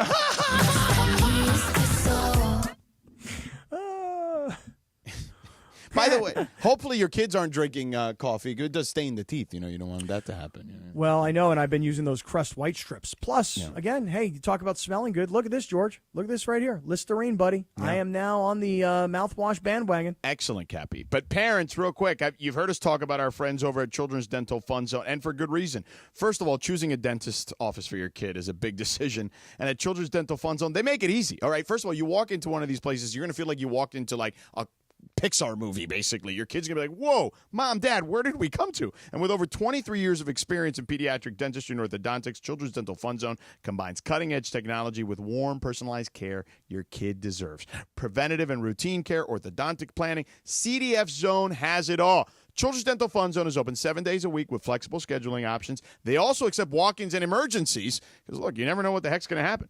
Children's Dental Fun Zone offers movies, iPads, and toys for the kids in the waiting area. Trust me, the kids are going to be like, wow, this is awesome. This place is great. And they accept Medi-Cal, PPO, and HMO insurance plans for you parents out there. Plus, with hassle-free online booking with 17 locations across the Southland and 3 more opening soon in the IE, booking has never been so easy. So they got you covered with those 17 locations, soon to be 20 in the IE. They got you covered in LA County, and they got you covered in Orange County. Ready to book? Head to cdfzone.com. That's cdfzone.com, or give them a call at 833-586-7898. That's 833-586-7898. Children's Dental Fun Zone, where we treat your kids as our own. In the 2025 draft, Legends Attic selects Hall of Famer Isaac Bruce. Hey, it's Travis. Let's kick off draft day at Legends Attic in Claremont this Thursday, April 24th from 9 a.m. until 12 noon as we broadcast live with Rams legend and Hall of Famer Isaac Bruce. You'll have the opportunity to win signed memorabilia, trading cards, Legends Attic gear, and Angels tickets. For more information and to purchase your tickets to meet Isaac Bruce, visit legendsattic.com. We'll see you on Thursday, April 24th at Legends Attic in Claremont. Hey guys, it's Sedano. Los Angeles International Airport's People Mover trains begin rolling early next year as part of LAX's ongoing investments to transform Game 1 of the Stanley Cup playoffs was a riveting affair at Crypto.com Arena in downtown LA as the Kings outlasted the Oilers for a thrilling 6-5 Game 1 win. Kings bank it up the wall into the neutral zone. Here comes Trevor Moore, one-on-one. Moore waits, hits the trailer. Dano shoots, scores! Dano! It found its way through! A nylon-seeking puck trickles past Skinner, and with 41 seconds left, it is 6-5 LA! Puck tied up. Kings work it free. Kempe chips it down the ice. It will not be an icing, and the Kings win Game 1. Tonight, the Kings host the Oilers for Game 2, looking to take a 2-0 advantage on the road north of the border. It's the Kings and the Oilers. Game 2 starts at 7 p.m. Pacific, right here on 710 ESPN and the new ESPN LA app. I'm Doug Hopkins. And I'm Damon Lyons. And we want to buy your house. After 30 years and more than 20,000 transactions, Seller's Advantage knows how to get you more for your home. No agent fees, no commissions, just an as-is cash offer. Call Seller's Advantage or visit sellersadvantage.com.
$717-4599. That's 800-717-4599. 800-717-4599. And it is Sedano and Kap final segment on this Wednesday afternoon, unless Cappy decides to bang calls from 6 to 6:30. Don't forget, Kings hockey coverage begins at 6:30 p.m. with Josh Schaefer, the Kings pregame. Then we got your play-by-play Game 2 of the first round. Kings Oilers live from Crypto.com Arena. Hear it on 710 a.m. or in crystal clear digital audio on the all-new ESPN LA app. Time for the Seller's Advantage Real Deal Dealer's Choice from Cappy in moments. We'll see you tomorrow at 3 p.m. live from Rams Draft Headquarters, the Draft House at a firehouse in Van Nuys. Can't wait. Let me hold the hose, Cappy. Sedano and Kap now. Final segment of your Wednesday afternoon. Oh. You got there. I think the firefighters tomorrow up in Van Nuys will allow Chris to hold the hose. Spray the hose? Maybe not. Hold the hose? Definitely. Really looking forward to tomorrow, by the way, George. That's going to be a lot of fun. I think it's going to be a blast, Cappy. Yeah. What is your dealer's choice for today? You know, my dealer's choice is this. George, you know, for when we were kids growing up, both of us growing up in South Florida, you know, we really only grew up with the Miami Dolphins, and then the Miami Dolphins, you know, got some company in town, and the Miami Heat showed up, and the Florida Marlins, and the Florida Panthers, and before you knew it, South Florida had 4 sports teams. Well, the vast majority of my career was in San Diego, 20-plus years. And there was the Chargers, and there were the Padres. No NBA, no NHL, which is why, for so many years, I really didn't even pay attention. But I'll tell you right now, if you're a sports fan in L.A., do you understand how good we've got it? I mean, it really kind of occurred to me last night, like, wow, every sport has 2 teams, and every team has major superstars, and every game is like a major event. This week alone, We knew we had the Kings 2 nights ago, the Lakers last night, the Kings tonight. But think about everything that's going on. The Dodgers are at the Cubs, then they come home to take on Pittsburgh. What a pitching matchup is going to be later this week with Paul Skeens and Yamamoto going head-to-head. The Angels are hosting Pittsburgh before they go up to L.A. Mention the Lakers. The Clippers tomorrow night against Denver in what has been probably the most entertaining, most competitive series. The Kings tonight, as we know, and then at Edmonton for the next 2 thereafter. Even LAFC plays on Saturday. And if you want even more, the Galaxy plays on Saturday.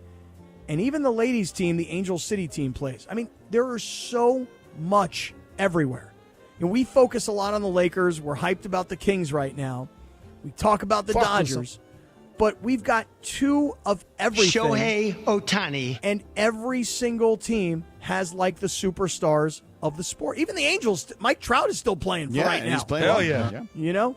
So I guess what I'm saying is last night when I was standing there on the floor at the Laker game, I kind of looked up and I said, man, you better breathe this in because not everybody who's a sports fan gets this, and certainly not everybody who's in our industry gets to do this. Well, and I would say that you should understand, if you live here, how fortunate you are. Well, that's what a fortunate moment you find yourself in. You're exactly right. And when I looked at Ric Flair last night, and I thought to myself, I love you, Ric Flair, even though you don't look so hot. You know what, babe? I still love you, and I just think it's so cool that you're here. And then I gave Davis Gaines, the Phantom of the Opera, a big old hug. And then I took multiple laps with the big CY last night around the concourse. I mean, it's just, we have it as sports fans so good here in L.A. So, you know what? For me, I just had to breathe that in because I've been in places where there aren't teams like this. Not 2 teams of everything with multiple superstars everywhere. So, come on, Cavs! Shout out. Just had to say that real quick. Whoa, Kristaps Porzingis is bleeding his blood. Oh, my God. Look at his head. One of those He huge took a old mean Band-Aids. elbow. Wow. Holy moly. That looks like Ric Flair in a loser leave town steel cage seriously, match. I was just going to say that. Oh, my gosh. Yeah. All right, we're done here. Great job, The Circle, Christopher, Kirk Morrison for hanging out, Bergman, the guys in the back, Lindsay, DeAndre, everybody. Parker, Reese, I love you guys. I appreciate you guys for the Cappy Lappy last night. The Cappy Lappy. All right, we're done here. Something is coming up next, and then the Kings broadcast. Should I bang calls? What's going on for the next half hour? Should I bang? What? Network. ESPN Radio for 30 minutes? That's right. Men Kings, yes, it's Why don't 6:30. just Cappy and I do 30 minutes? Let's bang. Let's bang calls. I got to go over there, though. You want to bang calls? Go ahead. Do it with DeAndre. No, we bang calls. You and me, we bang. How about I bang for 15 minutes? All right, let's not bang.